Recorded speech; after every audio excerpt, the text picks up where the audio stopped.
برادران ملت اسلامی، السلام علیکم ورحمۃ اللہ وبرکاتہ۔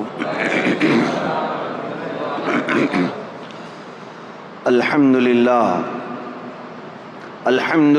الحنان المنان الذي خلق الانسان وعلمه البيان، والصلاة والسلام على رسوله سید الانس والجان وعلى آلہ واصحابہ ذوی الخیر والإحسان، اما بعد فاعوذ باللہ من الشیطان الرجیم، بسم اللہ الرحمن الرحیم۔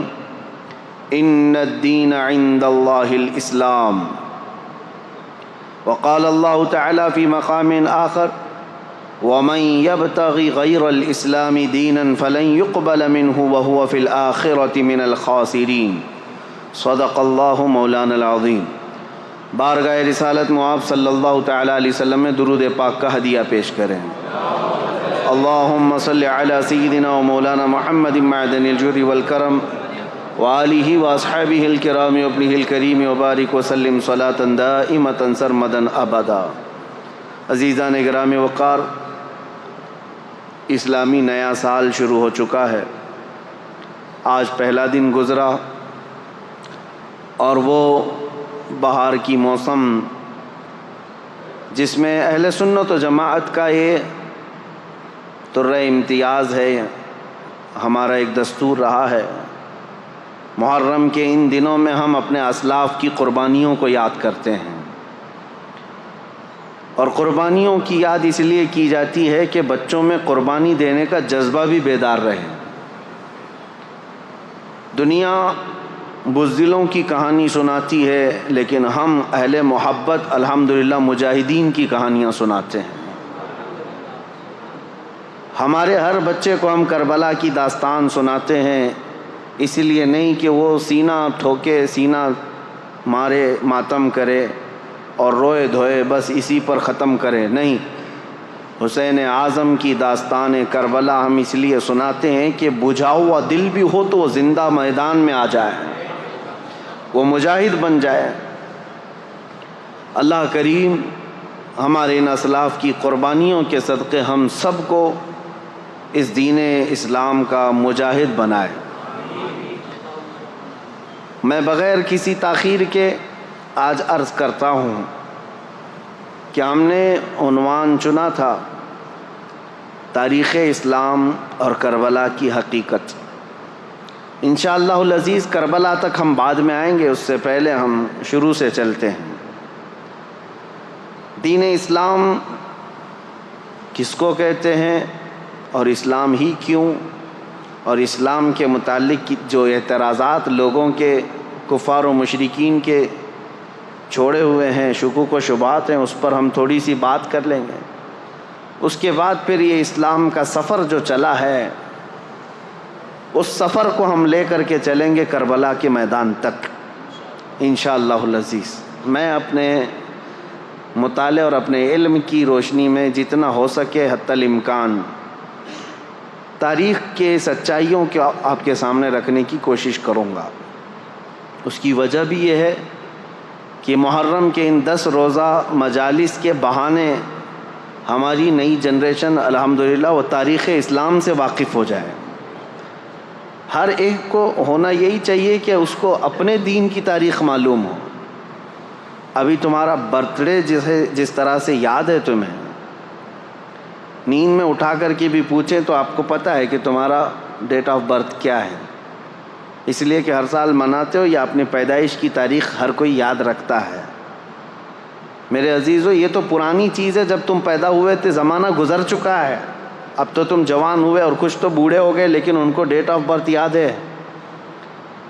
اس کی وجہ یہی ہے کہ تم اپنی پرانی چیز کو یاد رکھنا چاہتے ہو، جس طرح تمہیں اپنے جنم دن یاد ہے، یہ خود کی زندگی کے بارے میں جس طرح معلوم ہے، اسلام کی نشو و نما، اس کی تاریخ ابتدا سے لے کر اب تک ہر ایک کو معلوم ہونا چاہیے، تاکہ کفار و مشرکین اور ملحدین جو اب زمانے میں آ رہے ہیں، ایتھیسٹ، ان کے چھوڑے ہوئے اعتراضات سے تمہارے دل میں شک و شبہ پیدا نہیں ہونا چاہیے۔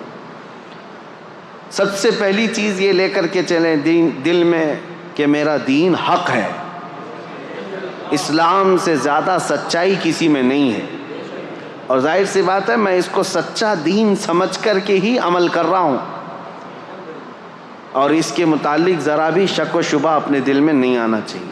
اب رہی بات جو اعتراضات ہیں، جو شک ہے، شبہات ہے، وہ آپ کے لیے نہیں ہے جو میں بیان کر رہا ہوں، آپ کے لیے اور ہمارے لیے ایسا ہے کہ میرا رب تبارک و تعالی، ہم تو یقین رکھتے ہیں، ابھی رات کے 10 بجنے کو جا رہے ہیں، رات کے 10 بجنے کو جا رہے ہیں، تو رات باہر کیا ہوگا؟ اندھیرا ہی ہوگا، باہر کیا ہوگا؟ اندھیرا ہی ہوگا۔ سورج کے نکلنے میں ابھی کافی ٹائم باقی، ہو سکتا ہے ابھی 8-10 گھنٹے 12 گھنٹے، ابھی تقریباً 8 گھنٹے کے بعد ہو سکتا ہے سورج نکلے، لیکن بحیثیت مسلمان ہمارا عقیدہ یہ ہے کہ مولا تبارک و تعالیٰ اگر چاہے تو ابھی 1 منٹ میں نہیں، 1 سیکنڈ میں سورج کو پھر سے طلوع کر سکتا ہے۔ یہ ایمان کی مضبوطی، یہ یقین کے ساتھ ہم ہیں۔ یہ عقیدہ میں آپ کے لیے نہیں بیان کر رہا ہوں، اسلام کے متعلق ان ظالم کتوں کے لیے جو ہمہ وقت اسلام کے خلاف بھونکتے رہتے ہیں، یا پھر شکوک و شبہات ڈالتے رہتے ہیں میڈیا میں بیٹھ کر کے یا پھر ہمارے ماحول میں، اور سیدھا سادہ مسلمان یہ سوچنے لگتا ہے کیا ایسا بھی ہے میرے دین میں؟ اسی لیے میرے عزیزو، ان کی جانب سے 1000 شک و شبہات آئیں، لیکن تمہارا دین حق ہے، اس پر تمہیں یقین کامل ہونا چاہیے، اس وقت تک تم مومن نہیں ہو۔ یہ تو چند ٹکے کے خریدے ہوئے لوگ ہیں جو آج سوالات کر کر کے تمہارے دلوں میں شک پیدا کرتے ہوں۔ کل کو اگر دجال تمہارے سامنے آئے اور وہ یہ کہے میں خدا ہوں، تم کہو گے نہیں تم خدا نہیں ہو سکتے، تم سے سوال کرے گا پھر خدا کون ہے؟ تم کہو گے خدا وہ ہے جو آسمان سے بارش نازل کرتا ہے، وہ کہے گا کہ ابھی میں بارش برسا کر کے دکھاتا ہوں، بارش برسائے گا۔ تمہاری دلیل تو ختم ہو گئی نا۔ تم کیا دعویٰ کیے تھے کہ اللہ وہ ہے جو آسمان سے بارش نازل کرتا ہے، فوراً اس نے بارش برسا کر کے دکھا دیا۔ ہو سکتا ہے اس کے بعد بھی تم انکار کر دو کہ نہیں میں نہیں مانتا اس چیز کو۔ پھر وہ پوچھے گا پھر خدا کس کو مانتے ہو تم کہو گے میں خدا اس کو مانتا ہوں جو موت بھی دیتا ہے اور حیات بھی دیتا ہے۔ وہ دجال اپنے سامنے ہی ایک آدمی کو مار ڈالے گا اور پھر مرے ہوئے آدمی کو دوبارہ زندہ کر کے کھڑا کرے گا، کہا لو میں نے کر دیا۔ تمہارا دعویٰ تو یہی تھا کہ خدا وہ ہے جو زندگی دیتا ہے اور موت دیتا ہے، میں نے تو دے دیا، تمہارے آنکھوں کے سامنے دیا ہے۔ عزیزان گرامی وقار، اس سے بھی بڑی بڑی چیزیں وہ کر کے دکھائے گا۔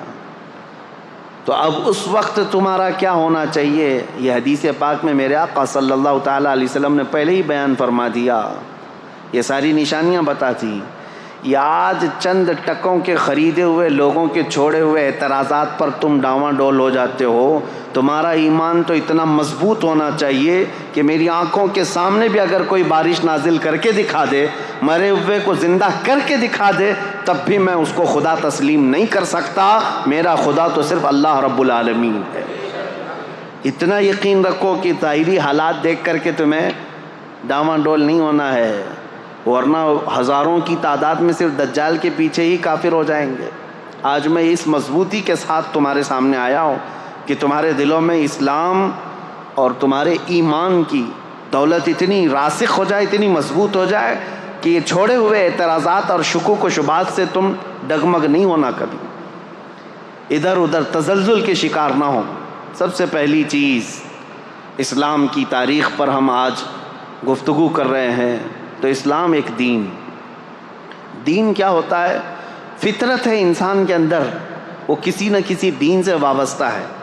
یہ جو ایتھیسٹ اپنے آپ کو کہتے ہیں نا، ہم کسی بھی دین کو نہیں مانتے، ہم کسی بھی دین کو نہیں مانتے۔ کچھ لوگ ہیں ایتھیسٹ جن کو ہم ملحد کہتے ہیں، اور ہندی میں جو ہے ناستک کہتے ہیں، جو کسی خدا کو نہیں مانتے، کسی دھرم کو نہیں مانتے۔ میں چیلنج کے ساتھ کہتا ہوں کہ وہ ثابت کر کے دکھائے، دنیا میں جی کر کے دکھائے کہ وہ کسی بھی دین پر نہیں چلتا۔ اس کا چلنا پھرنا اٹھنا بیٹھنا کچھ نہ کچھ قوانین ایسے ہیں جو کسی نہ کسی دین سے ملتے جلتے ہیں، خود سے کچھ نہیں کرتا، کسی دین سے ہی لیا ہوا ہے۔ بس یہ ہے کہ گالیاں دیتا ہے دین کو لیکن عمل کرتا ہے۔ کوئی انسان دھرتی پر ایسا نہیں ہے جس کے دل کے اندر فطرت میں یہ نہ ہو کہ وہ کسی نہ کسی دین سے تعلق رکھتا ہے۔ دین سے تعلق رکھنا یہ انسان کی فطرت میں شامل ہے، پیدائشی ہے۔ اور سب سے پہلا دین جو اس دھرتی پر آیا ہے وہ وہی ہوگا جو پہلے انسان کے ساتھ آیا ہوگا۔ اگر ہم بعد میں آئے ہیں اور بعد کے ہوں گے ہم ایک نیا دین لے کر کے آئے ہیں تو ہم کو اس کو ڈیفائن کرنے کے لیے، اس کو لوگوں کے سامنے اچھی طرح سے ایکسپلین کرنے کے لیے الگ الگ دلیلیں لانی پڑتی۔ ہم تو کہہ رہے ہیں روئے زمین پر پہلا انسان جو آیا، وہ جو دین لے کر کے آیا تھا وہ دین اسلام ہی تھا، وہ دین اسلام۔ اب اسلام کا سفر اس دن سے چل رہا ہے جس دن انسان نے دھرتی پر قدم رکھا ہے۔ سیدنا آدم علی نبینا علیہ الصلاۃ والتسلیم۔ دین ایک ہے، عقیدہ ایک ہے۔ 1,24,000 کم و بیش نبی اس دنیا میں آئے، سب کا عقیدہ ایک، دین ایک، بس شریعتیں بدلتی رہیں گی، لا چینج ہوتے رہیں۔ لا کے چینج ہونے سے پورے دین اور عقیدے کے چینج ہونا یہ ضروری نہیں ہوتا۔ آدم علیہ السلام کا عقیدہ کیا تھا؟ اللہ ایک ہے۔ نوح علیہ السلام کا عقیدہ کیا تھا؟ اللہ۔ ابراہیم علیہ السلام، اسماعیل علیہ السلام کا عقیدہ کیا تھا؟ اللہ۔ سب نبیوں کا عقیدے میں کوئی فرق نہیں ہے، عقیدے میں کوئی فرق نہیں۔ سارے نبیوں کا عقیدہ تھا فرشتے موجود ہیں، سارے نبیوں کا ایمان تھا، عقیدہ تھا کہ قیامت کا دن قائم ہونے والا ہے، آخرت پر سب ان معاملات میں کوئی فرق نہیں۔ دین اسلام کی جو بنیاد ہے وہ آدم علیہ السلام سے ہے۔ اب لا جو ہیں، لا کہتے ہیں قوانین انسانوں کے جیسے جیسے بدلتے جاتے ہیں حالات، قانون بدلتے جاتے ہیں۔ ارے میاں ہم تو ابھی 10 سال کے اندر اتنے امینڈمنٹ دیکھ چکے پارلیمنٹ کے اندر۔ قانون امینڈمنٹ کیا ہوتا ہے؟ یہ سنشودھن جو ابھی لا کر کے پوری ہندوستان کو نچایا گیا کہ ہم اس میں ترمیم لا رہے ہیں۔ ترمیم کہتے ہیں قانون جو پہلے سے بنا ہوا ہے اس میں رد و بدل کیا جاتا ہے، پہلے یہ تھا اب یہ ہے۔ یہ ہر ملک میں ہر پارلیمنٹ میں ہوتا ہے، چند سالوں کے بعد انسانوں کے یہ جو بل پاس ہوتے ہیں کیا ہوتے ہیں؟ لا تو پہلے سے یہاں پر بنے ہوئے 1950 سے ہمارے ملک میں، لیکن ابھی بھی ہر سال پارلیمنٹ میں کوئی بل پاس ہوتا ہے، کوئی نیا قانون آتا ہے۔ پہلے ٹیکس الگ تھا، اب ٹیکس الگ ہو گیا۔ یہ جو لا چینج ہوتے جاتے ہیں، اس سے کیا یہ فرق پڑتا ہے کہ پہلے آپ ہندوستانی تھے اب ہندوستانی نہیں ہیں؟ فرق پڑتا ہے؟ نہیں فرق پڑتا ہے۔ آپ جس دیش کے رہنے والے تھے وہ کل بھی تھے آج بھی ہیں، لا آپ کے چینج ہوتے رہے ہیں۔ اسی طرح میرے عزیزو بنیاد اسلام کی وہی ہے جو آدم علیہ السلام لے کر کے آئے تھے، لیکن ہر زمانے میں انسانوں کی ضرورت کے اعتبار سے ان کے لا چینج ہوتے رہے۔ آدم علیہ السلام کی شریعت میں کچھ مسئلے الگ تھے، نوح علیہ السلام کی شریعت میں کچھ مسئلے الگ تھے، لیکن کسی بھی نبی کی شریعت میں یہ نہیں تھا کہ تم گائے کی پوجا کر سکتے ہو، تم بندر کی پوجا کر سکتے ہو۔ پھر کسی نبی کے اس میں آ گیا ہو کہ نہیں یہ فلاں کی پوجا کر سکتے ہو، نہیں، آدم علیہ السلام سے لے کر میرے نبی تک عبادت صرف اللہ رب العالمین کی، ایک خدا کی عبادت ہوتی رہی، اس میں کوئی فرق نہیں۔ تو اب میں تاریخ اسلام جو بتا رہا ہوں تو فخر سے کہو میرا دین وہی ہے جو دنیا کی شروع سے لے کر آج تک موجود ہے۔ جس دن آدم علیہ السلام روئے زمین پر آئے اسی دن اسلام بھی ساتھ میں آیا ہے، اسلام اسی دن ساتھ میں آیا۔ اب یہاں پر باتیں آتی ہیں کہ وہ دھرم بہت پرانا ہے، یہ دھرم بہت پرانا ہے، ان کو تو یہ تک پتہ ہی نہیں ہے۔ کبھی کہتے ہیں 50 لاکھ سال پرانا ہے، کبھی کہتے ہیں کوئی 40 لاکھ سال پرانا ہے۔ یہ اٹکل پچو ہے، دنیا 1 لاکھ سال پرانی ہے یا نہیں یہ ثابت نہیں کر پائیں گے۔ دنیا کو قائم ہوئے یعنی آدم علیہ السلام کو اس روئے زمین پر آئے ہوئے اور اب تک کتنا سال گزرا، یہ اب تک یہ بتا نہ سکیں گے کہ 1 لاکھ سال گزرے ہیں کہ 2 لاکھ، لیکن اٹکل پچو مارے جاتے ہیں کہ ہمارا جو ماننے والا عقیدہ ہے یہ 50 لاکھ پرانا ہے۔ 50 لاکھ بولو، خیالی تو ہے پورا دھرم، تو 50 لاکھ بولو، 50 کروڑ بولو، سب چلے گا، کوئی مسئلہ ہی نہیں ہے، کیونکہ کہانی ہے، جتنا بھی بول لو چلے گا۔ ریئلٹی کیا ہے، حقیقت کیا ہے؟ تو پھر آپ کو ہم تاریخ کے حساب سے بتائیں گے میرا دین اس دن سے ہے جس دن آدم علیہ السلام زمین پر تشریف لائے۔ اب ان کے متعلق ایسا نہیں ہے کہ صرف دین اسلام ہی بولتا ہے، عیسائیوں کی کتابوں میں بھی آدم علیہ السلام کا ذکر ہے، یہودیوں کی کتابوں میں بھی آدم علیہ السلام کا ذکر ہے، یہ دنیا کے بڑے بڑے جو مذاہب مانے جاتے ہیں، دین مانے جاتے ہیں، ان سب میں بھی آدم علیہ السلام کا ذکر موجود ہے، اس کا انکار نہیں کر سکتے۔ آج دنیا میں جتنے ریلیجینز پائے جاتے ہیں، یہ میری اسپیشل اسٹڈی رہی ہے پہلے، یہ اور بات ہے کہ تقریباً اب کتابوں سے پڑھنے سے تعلق ختم ہو کر کے بھی 10-12 سال گزر گئے ہیں، لیکن ہماری اسپیشل اسٹڈی اسی پر ہوتی تھی، تقابل ادیان، دنیا کے جو بڑے بڑے دین ہیں ان کی خصوصیت کیا ہے، ان کے اندر موجود کیا کیا ہے۔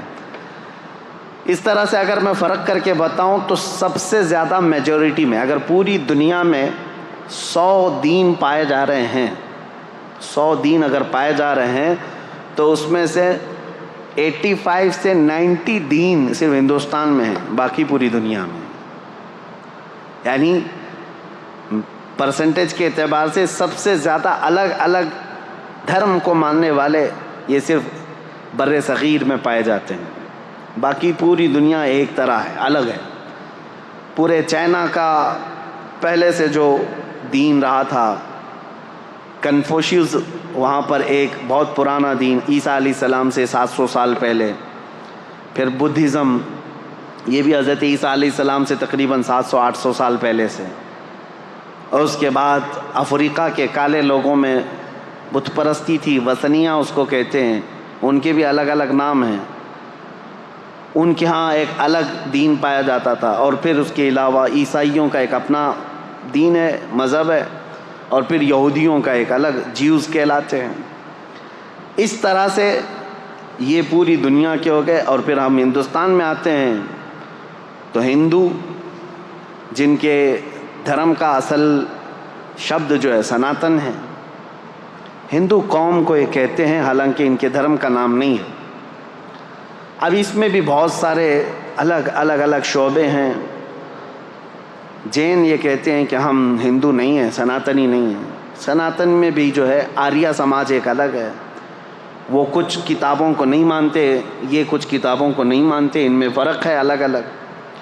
لیکن بہرحال ایک تاریخ میں آپ کو بتا رہا ہوں ان ادیان کی، یہ اس لیے میں بتا رہا ہوں کہ ان میں سے ہر ایک کا دعویٰ ہے کہ ہم اسلام سے پرانے ہیں، اس لیے مجھے بتانا پڑ رہا ہے۔ یہودی، جیوز یہ کہتے ہیں کہ ہم تو بہت پرانے ہیں، ابراہیم خلیل اللہ علیہ الصلوۃ والتسلیم کے بیٹے حضرت اسحاق علیہ السلام سے لے کر کے یعقوب علیہ السلام کے 12 بیٹے تھے، ان میں بڑے بیٹے کا نام یہودا تھا، وہاں سے یہودی ہیں، ان کی اپنی ایک تاریخ ہے۔ کرسچین جو ہیں، عیسائی، یہ حضرت عیسیٰ علیہ السلام کے پیروکار ہیں، دنیا میں آج ان کی سب سے زیادہ تعداد مانی جاتی ہے، میجورٹی ہے۔ اور اس کے علاوہ جو سناتنی ہیں، آریہ سماج ہیں، یہ تو تاریخ بتاتے بھی نہیں، یہ یہودی تو تاریخ بتاتے ہیں کہ عیسیٰ علیہ السلام سے اتنے سال پہلے کے تھے۔ بدھزم کے جو لوگ ہیں، بدھسٹ، ان کے بھی یہاں تاریخ ہے، گوتم بدھ کے پیدائش کی تاریخ یا ان کے زمانے سے وہ لوگ ہیں۔ اور جو چائنا میں کنفوشیوس تھے، ان کی بھی ایک تاریخ ہے، یہ سب کی ایک تاریخ ہے، لیکن ہندوؤں کے ہاں سیدھے 50 لاکھ سال پہلے کی تاریخ ہے۔ اب وہ ہم کو تو نہیں معلوم 50 لاکھ سال پہلے یا 60 لاکھ سال پہلے، بہرحال۔ لیکن میں یہ ساری باتیں اس لیے کہہ رہا ہوں کہ ان سب کا دعویٰ ہے کہ اسلام سے ہم پہلے ہیں، اور اسلام کو یہ لوگ یہ سمجھتے ہیں کہ محمد عربی صلی اللہ تعالیٰ علیہ وسلم کے بعد پوری دنیا میں لایا گیا۔ دیکھیں، استعمال کے طور پر ہم یہ بات کہتے ہیں، نبی کریم صلی اللہ تعالیٰ علیہ وسلم نے یقیناً اسلام کو پوری دنیا میں پھیلایا، بلکہ یہ حقیقی رسول میرے آقا صلی اللہ تعالی وسلم اسلام کے خاتم ہیں، آخری رسول ہیں، دین حضور پر آ کر کمپلیٹ ہو گیا، لیکن دین اسلام کا لفظ قرآن پاک میں موجود ہے۔ حضرت موسیٰ علیہ السلام نے بھی فرمایا، جن کی ترجمانی اللہ تبارک و تعالیٰ نے قرآن میں فرمایا ہے کہ موسیٰ علیہ السلام نے فرمایا وَأَنَا أَوَّلُ الْمُسْلِمِينَ، میں سب سے پہلا مسلمان ہوں گا۔ اسلام کا لفظ جو ہے حضرت موسیٰ علیہ السلام سے ہے، حضرت ابراہیم علیہ السلام سے، کئی نبیوں سے یہ ہے۔ تو اسلام جو ہے آدم علیہ السلام سے چلا ہے عقیدے کے اعتبار سے۔ اب ہم جس اسلام کی بات کر رہے ہیں پوری دنیا میں، یہ لوگ جس کو اسلام ٹارگٹ پر رکھتے ہیں وہ ہمارا یہی دین ہے جو میرے آقا صلی اللہ تعالیٰ علیہ وسلم پر آ کر کمپلیٹ ہو گیا۔ اب کمپلیٹ جس کے ساتھ ہوا ہے یقیناً وہ ہمارے رسول ہیں، میرے آقا صلی اللہ تعالیٰ علیہ وسلم آخری رسول ہیں، ہمارے آقا و مولا، بلکہ کل کائنات کے وہ مرجع اور محور ہیں۔ یہ سب عقیدہ ہمارا ہے۔ اب سوال یہ ہوتا ہے کہ جب ہم یہ تاریخ بتاتے ہیں تو ان کو سوال کرنے کا پہلے ہی حق نہیں ہونا چاہیے جو یہ کہتے ہیں اسلام کو ہی کیوں فالو کریں۔ اس سوال کا جواب میں بتاتا ہوں۔ پہلے ہی میں نے بتا دیا تھا، چھوڑو سارے جھگڑے چھوڑ دو، اس کو فالو کریں اس کو فالو کریں۔ میں نے تو تاریخ بتا دیا، پوری کائنات کا باپ جو سب سے پہلے انسان ہے وہ آدم علیہ السلام ہے۔ آؤ ہم اور آپ اپنے باپ کے دین پر قائم ہو جاتے ہیں اور وہ دین اسلام ہے، وہ دین اسلام ہے، آدم علیہ الصلاۃ و تسلیم۔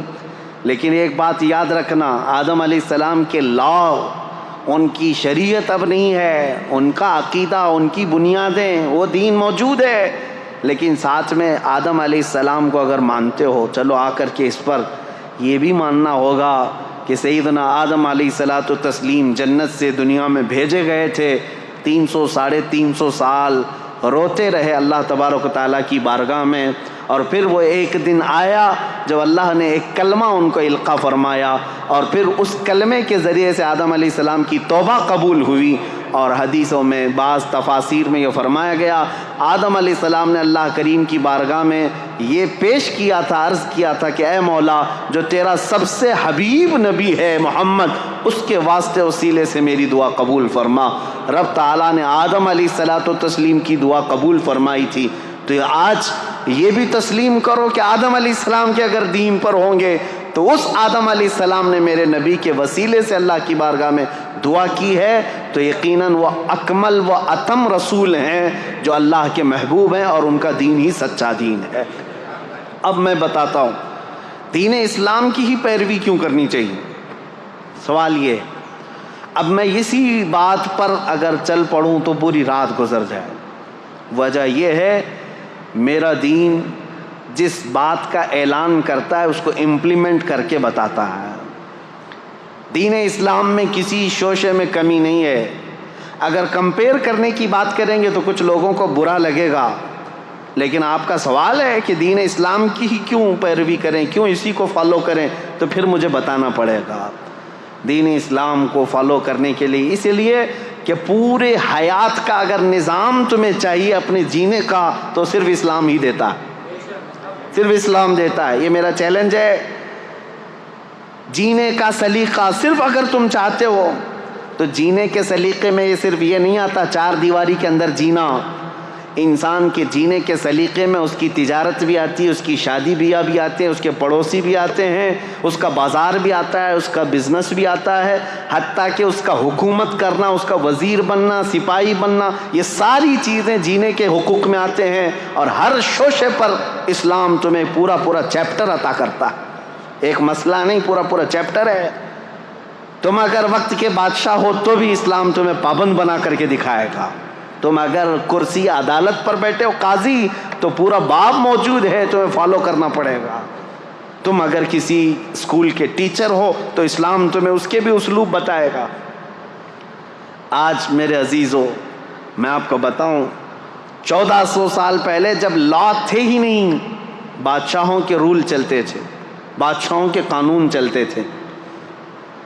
جو بادشاہ کے وہ رات میں خواب آ گیا وہ صبح قانون بن گیا۔ نہ پارلیمنٹ میں پاس کرانے کی ضرورت تھی، کچھ نہیں، بادشاہ کہہ دیا آج سے یہ قانون وہ قانون۔ اسلام نے سب سے پہلے یہ دنیا میں قوانین پیش کیے کہ نہیں، حکومت بھی چلے گی تو لا کے ذریعے سے چلے گی، اور اس لا کے اندر وقت کا خلیفہ بھی داخل ہوگا، وہ بھی شامل ہوگا، قانون اس کے اوپر بھی ہوں گے، کسی ایک کے اوپر نہیں ہے۔ کئی مرتبہ ایسا ہوا ہے میرے عزیزو، خلفائے راشدین سے افضل اس امت کے صحابہ میں سے لے کر آخری زمانے تک کوئی نہیں ہے۔ نبیوں کے بعد خلفائے راشدین سب سے افضل لوگ ہیں، لیکن کئی مرتبہ ایسا ہوا ہے کہ حضرت عمر فاروق رضی اللہ تعالیٰ، حضرت علی کرم اللہ وجہہ الکریم عدالت میں حاضر ہوئے ہیں قاضی کے سامنے، وہ خلیفہ ہوتے ہوئے بھی عدالت میں حاضر ہوئے ہیں، نہ قاضی نے ان کے خلیفہ ہونے کا وہ کیا کہ وقت کا خلیفہ آیا ہے، نائب رسول ہیں، صحابی رسول ہیں، ان کی فضیلتوں میں کیا کیا حدیثیں نہیں آئی ہیں، لیکن وقت کا قاضی عدالت کے منصب پر جب بیٹھا ہے تو وہ نظریں تک نہیں اٹھاتا کہ مسئلہ فیصلے کا ہے، عدالت کا ہے۔ عزیزان گرامی اوقات، اسلام کی یہ خوبیاں ہیں جس کی وجہ سے ہم کہتے ہیں فالو کرنے کے لائق صرف اسلام ہے۔ یہ دین مکمل ہے، انکمپلیٹ نہیں ہے، کمپلیٹ دین ہے۔ لاؤ تم زندگی کا جو بھی شعبہ، میں بتاتا ہوں اسلام کے ذریعے سے اس کے متعلق کیا حل ہے۔ کہیں دوسری جگہ ہم نے دیکھا ہے یا تو عورتوں کے حقوق نہیں ملتے ہیں، کہیں بچوں کے حقوق نہیں ملتے، کہیں شادی کے مسائل نہیں ملتے، کہیں تجارت کے مسائل نہیں ملتے، کہیں جرائم کے متعلق باتیں نہیں ملتی۔ آج میں آپ کو بتاؤں اسلام کی خوبیاں۔ ایک ڈاکٹر ہے امریکن، وہ ابھی اسلام قبول کر چکی ہیں، لیڈی ڈاکٹر ہے، انہوں نے کہا میں نے بہت پڑھائی کی، دیکھا بہت سارا فرق یہ ہے کہ برائیوں سے ہر دین روکتا ہے، ہر مذہب روکتا ہے، بلکہ آج کے قوانین بھی روکتے ہیں، لیکن ان کے اندر دگلاپن ہے۔ صاف صاف میں بتا رہا ہوں، شراب اچھی چیز نہیں ہے، سارے لوگ کہتے ہیں، صحیح بات ہے، سارے لوگ کہتے ہیں۔ قانون کئی کنٹریز میں ہیں، شراب پی کر کے کچھ بھی کرے گا تو ظاہر سی بات ہے اس پر پکڑ بھی ہوتی ہے۔ جگہ جگہ روڈ پر ہم دیکھتے ہیں ڈونٹ ڈرنک اینڈ ڈرائیو، شراب پی کر کے گاڑی مت چلاؤ۔ کیوں میاں، کیا ہوتا ہے شراب پی کر؟ ارے یہ پولیس والے تو گھس گھس کر کے منہ سونکھتے رہتے ہیں کہ شراب پیا ہے کہ نہیں ہے، رات کو ان کی ڈیوٹی رہتی ہے شراب پیا ہے کہ نہیں، ہر ایک کا منہ چیک کرتے رہے۔ کیوں؟ قانون کے خلاف ہے، اور گاڑی اگر چلا رہا ہے شراب پی کر کے ٹھوکے گا، کسی کو مارے گا، خود بھی مرے گا، دوسرے کی بھی جان کو خطرے میں ڈالے گا۔ یہی مسائل ہے نا۔ ہم سوال یہ کرتے ہیں جب یہ اتنی خطرناک چیز ہے کہ کبھی بھی ایکسیڈنٹ کرتا ہے آدمی، کبھی بھی ایکسیڈنٹ کرتا ہے، کسی کو مار سکتا ہے، بلکہ پی کر کے جائے اور سیف ڈرائیونگ کر کے بھی جائے تو جا کے گھر میں بیوی کو تو مارتا ہی ہے، گھر میں پتہ نہیں کیا کیا کرتا ہے۔ کہاں یہ تو ہوتا ہے۔ ہم نے کہا یہ سب لکھ کر کے لگاتے آپ ہو، ڈونٹ ڈرنک اینڈ ڈرائیو، لیکن ہمیں یہ بتاؤ کہ اس کو پینے کی جگہ کہاں ہوتی ہے اور اس کو پلانے والے کو لائسنس کون دیتا ہے؟ کوئی ایک بھی شراب کی دکان کیا حکومت کی پرمیشن کے بغیر علل اعلان چلائے جا سکتی ہے؟ نہیں۔ میاں ایک طرف تم خود ہی لائسنس بانٹتے ہو کہ شراب بیچو، اور اس کے بعد پھر لوگوں کو پابندی بھی لگاتے ہو پینا نہیں۔ یہ دغلاپن، اس کو ایک امریکن ڈاکٹر نے کہا میں نے دنیا بھر میں یہ دیکھا، اب آؤ اسلام میں۔ میرے آقا صلی اللہ تعالیٰ علیہ وسلم نے جب شراب کی حرمت کا حکم فرمایا کہ شراب حرام ہو گئی تو ایک قبیلہ حضور کے پاس آیا تھا، انہوں نے پوچھا اے اللہ کے نبی صلی اللہ علیہ وسلم آپ ہمیں کن کن چیزوں سے روکتے ہیں؟ میرے آقا صلی اللہ تعالیٰ علیہ وسلم نے 4 چیزوں سے ان کو منع کیا تھا۔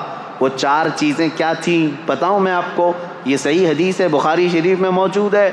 نبی کریم صلی اللہ تعالیٰ علیہ وسلم نے فرمایا جو 4 آلے ہوتے تھے شراب پینے کے، کوئی ایک کدو کو کاٹ کر کے بیچ میں سے اس کا پورا ایک مٹکا بنا دیتے تھے، اور ایک لکڑی کا گلاس ہوا کرتا تھا، یا پھر ایک پرانے زمانے میں کسی پھل کا ایک برتن بنایا جاتا تھا، اس میں شراب ڈال کر کے لوگ پیتے تھے تو نشہ زیادہ آتا تھا، اور عربوں کے یہاں 50-50 سال پرانی شراب پی جاتی تھی۔ نبی کریم صلی اللہ تعالیٰ علیہ وسلم نے شراب کے حرام ہونے کا حکم تو دیا، ساتھ میں یہ فرمایا وہ مٹکا بھی توڑو، وہ گلاس بھی توڑو اور وہ برتن بھی توڑو، ان سب چیزوں کو ختم کرو۔ اب کبھی حکمت سوچو میرے عزیزو، شراب حرام ہو گئی، یہ پیالے کیوں حرام ہوئے؟ اس لیے کہ ان پیالوں کو دیکھ کر پینے والے کو پھر سے وہ شراب کی یاد نہ آ جائے۔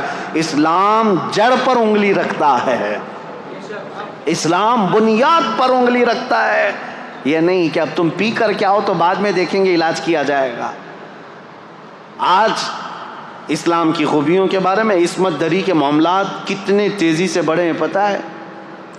آج کی رپورٹ میں آج ہی کی بات بتا رہا ہوں، USA کی رپورٹ میں، امریکہ کے پورے حصے میں پر ڈے 1700 لڑکیاں ریپ کا شکار ہوتی ہیں۔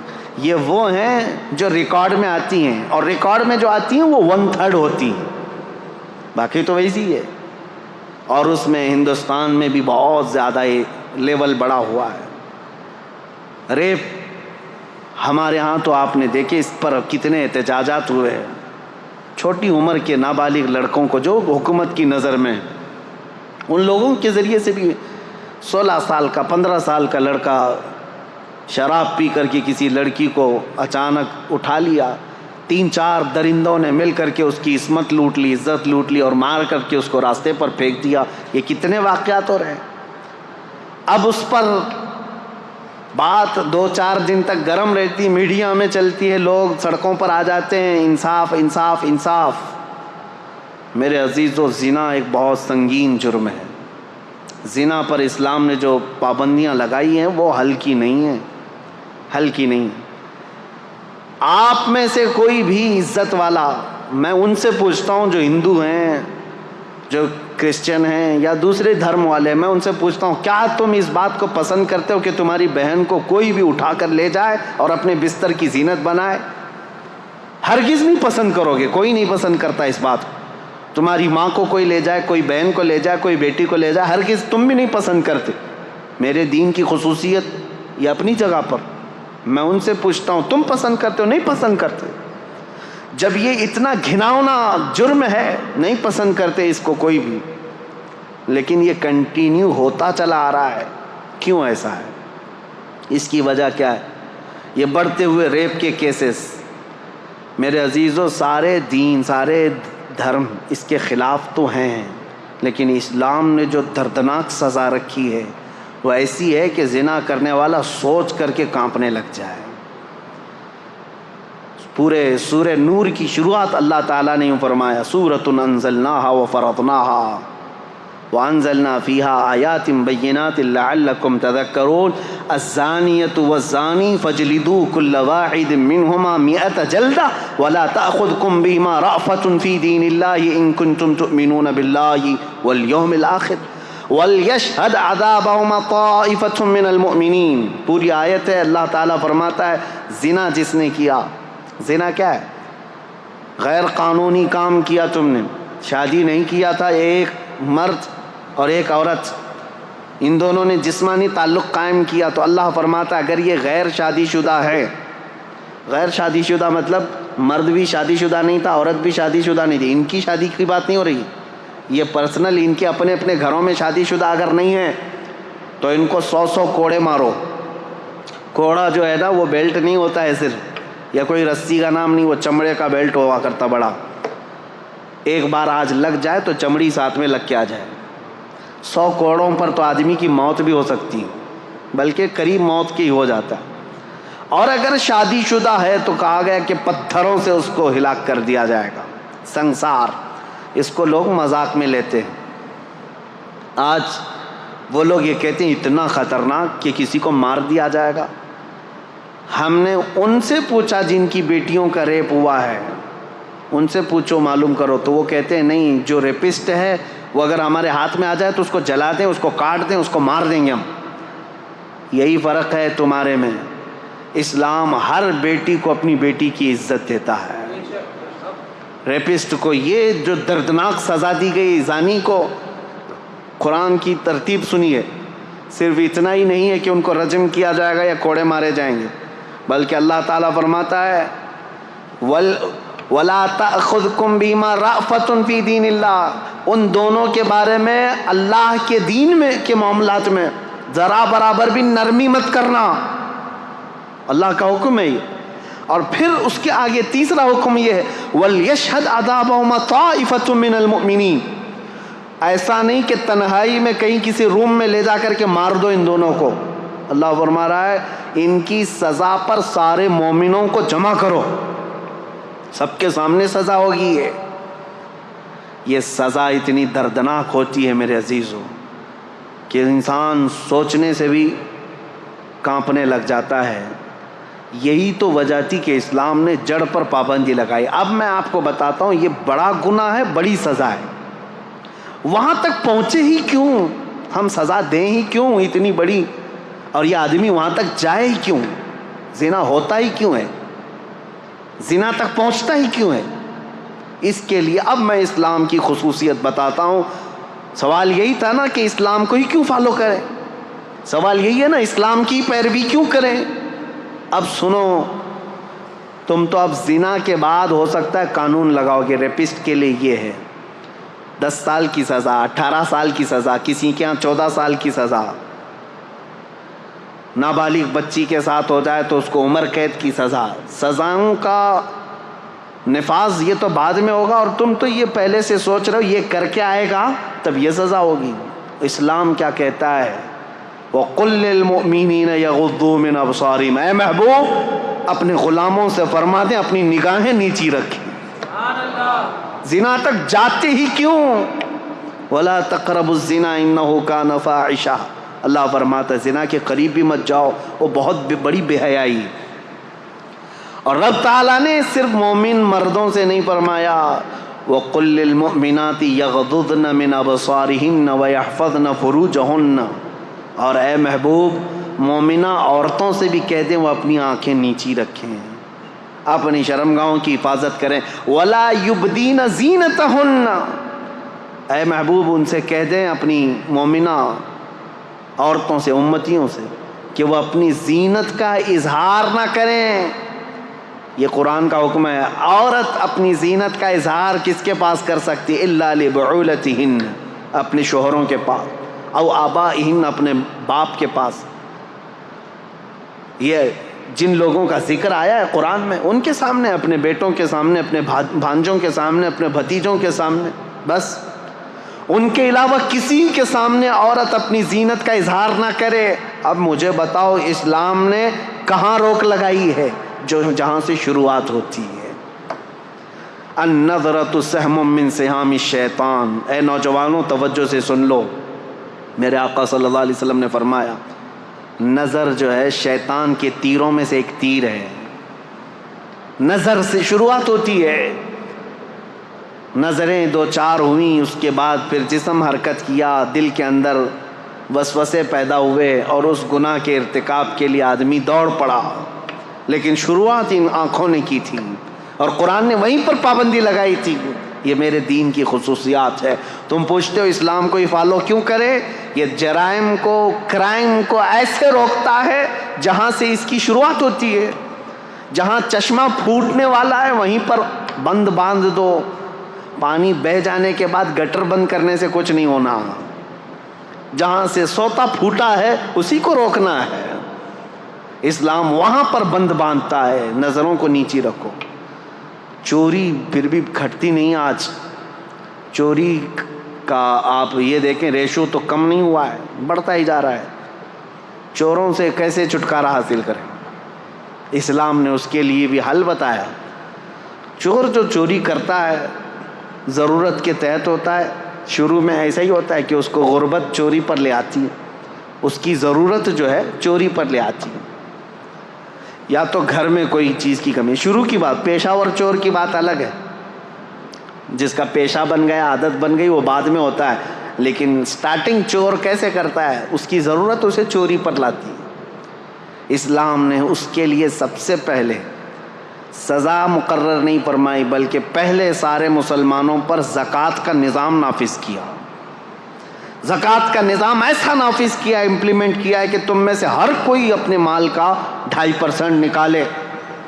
اگر صحیح معنوں میں مسلمانوں کا مال جس طرح بیت المال میں جمع ہوتا تھا نکل جاتا اور جو جو ضرورت مند ہوتا اس کے گھر پر یہ مال پہنچتا تو چوری پر ہاتھ کاٹنے کی سزا ہے اسلام میں. ہاتھ کاٹنا بعد میں ہوتا, چوری کرنا بعد میں ہوتا. جب اس کی ضرورت پوری ہو رہی ہوتی تو چوری کا خیال بھی دل میں نہیں آتا. ابتدا یہاں سے. آج یہ طوائف کے اڈے جو چلنے لگ گئے ان کو بھی باضابطہ لائسنس ملتا ہے. جسموں کو بیچنے والی عورتیں, بار میں کام کرنے والی عورتیں, کیا یہ انسان نہیں ہیں؟ ان کے جسموں کے ساتھ ہر کوئی کھیلتا ہے اور ان کو اپنی بستر کی زینت بنا لیتا ہے آسانی سے. کیا یہ عورت نہیں ہیں؟ عورت ہیں. یہ کسی کی بیٹی ہیں یا کسی کی بہن ہے. لیکن یہ بازار میں کیوں آئی؟ بازار میں ان کو کون لے کر کے آیا؟ ہو سکتا ہے کچھ مجبوراً یا ظلم و زبردستی کے ساتھ لائی گئی ہوں گی, لیکن موسٹلی اس میں غربت اور ضرورت نے ان کو وہاں تک پہنچایا یا پھر شہوت نے وہاں تک پہنچایا. یہیں پر میں آج آپ کو بتاتا ہوں اسلام میں تعدد ازواج کا مسئلہ کیوں رکھا گیا, ایک سے زیادہ بیویاں کرنے کی اجازت کیوں دی گئی. اگر میں یہ بھی ریشو بتاؤں, پرسنٹیج بتاؤں, تو آپ جا کر کے مطالعہ کر کے دیکھ لینا. امریکہ میں آج کی تعداد میں مردوں سے 70 لاکھ عورتیں زیادہ ہیں. یو کے میں 40 لاکھ کے قریب مردوں سے عورتیں زیادہ ہیں. تعداد کاؤنٹنگ کی بات کر رہا ہوں, مردم شماری میں. رشیا میں بھی تقریباً 50 سے 60 لاکھ کے قریب عورتیں زیادہ ہیں. موسٹلی پوری دنیا میں اگر عورتوں کی تعداد اور مردوں کی تعداد کو کاؤنٹ کیا جائے تو اس میں عورتوں کی تعداد کئی لاکھ گنا زیادہ ہے. یہ جو بھونکتے رہتے ہیں اسلام 4 بیویاں کرنے کی اجازت دیا, اب یہ سول کوڈ ان کو اسی لیے سب سے زیادہ وہ ہے, ہندوؤں کے لیے قانون بنا ہوا ہے یہاں پہ کہ وہ ایک سے زیادہ شادی نہیں کر سکتے. ہندو میرج ایکٹ کے اندر دوسری شادی کرنا ان کے لیے غیر قانونی ہے. اور مسلمانوں کے لیے مسلم میرج ایکٹ کے اندر ہے کہ وہ دوسری شادی کر سکتا ہے. ہمارے یہاں اجازت تھی. میرے عزیزو, یہ زور زبردستی نہیں. جب لا بن رہے تھے انڈیا کے تب یہ دونوں کے دھرم کو سامنے رکھ کر کے ہی بنایا گیا تھا. ہندوؤں کے بھی بڑے بڑے لوگوں سے یہ پوچھا گیا تھا کہ تمہارے اندر یہ پروویژن ہونا چاہیے کہ دوسری کرنے کی. نہ نہ نہ نہ یہ تو پاپ ہے. تو ٹھیک ہے, پاپ ہے تو قانون بنا کر کے رکھا گیا کہ دوسری شادی اس میں نہیں ہونا چاہیے. مسلمانوں میں نہیں, جائز ہے. 4 تک کی اجازت ہے. کھلا رکھا گیا, اوپن رکھا گیا. ایک رپورٹ ہمارے پاس یہ بھی ہے 71 سے لے کر 91 تک, 1971 سے 1991 تک کی یہ 20 سال کی رپورٹ کے اندر ہندوستان میں سروے کی ہوئی ایک رپورٹ موجود ہے جس میں ڈبل شادی کرنے والوں کی تعداد سب سے زیادہ ہندوؤں کی ہے, جبکہ اللیگل ہے. ٹھیک ہے, میں ابھی آتا ہوں. ہمارے یہاں لیگل ہے. سول کوڈ اسی لیے لانا چاہ رہے ہیں بیچارے کہ ان کو ایک سے زیادہ نہیں کرنا پڑتا. مسلمانوں کے اوپر بھی یہی قانون آنا چاہیے, ایک ہی قانون ہو جو سب کے لیے چل رہا ہے. اب مسلمان بھی دوسری نہ کریں. اور حیرت کی بات ہے وہ لوگ قانون لا رہے ہیں جن کی ایک بھی نہیں ہے. قانون سول کوڈ کی بات سب سے زیادہ وہی کر رہے ہیں جن کے نہ بچے ہیں نہ بیوی ہے. خیر, آج ہمارا ٹاپک نہیں ہے. اب یہ تعدد ازواج کا جو مسئلہ اسلام میں ہے, میں کیوں رکھ رہا ہوں ایک سے زیادہ شادی. مجھے بتاؤ سب سے زیادہ موت کی تعداد عورتوں سے بڑھ کر کے مردوں کی ہے. یہ ریئل فیکٹ جو بات ہے میں آپ کو بتا رہا ہوں, سائنٹیفک بات کر رہا ہوں.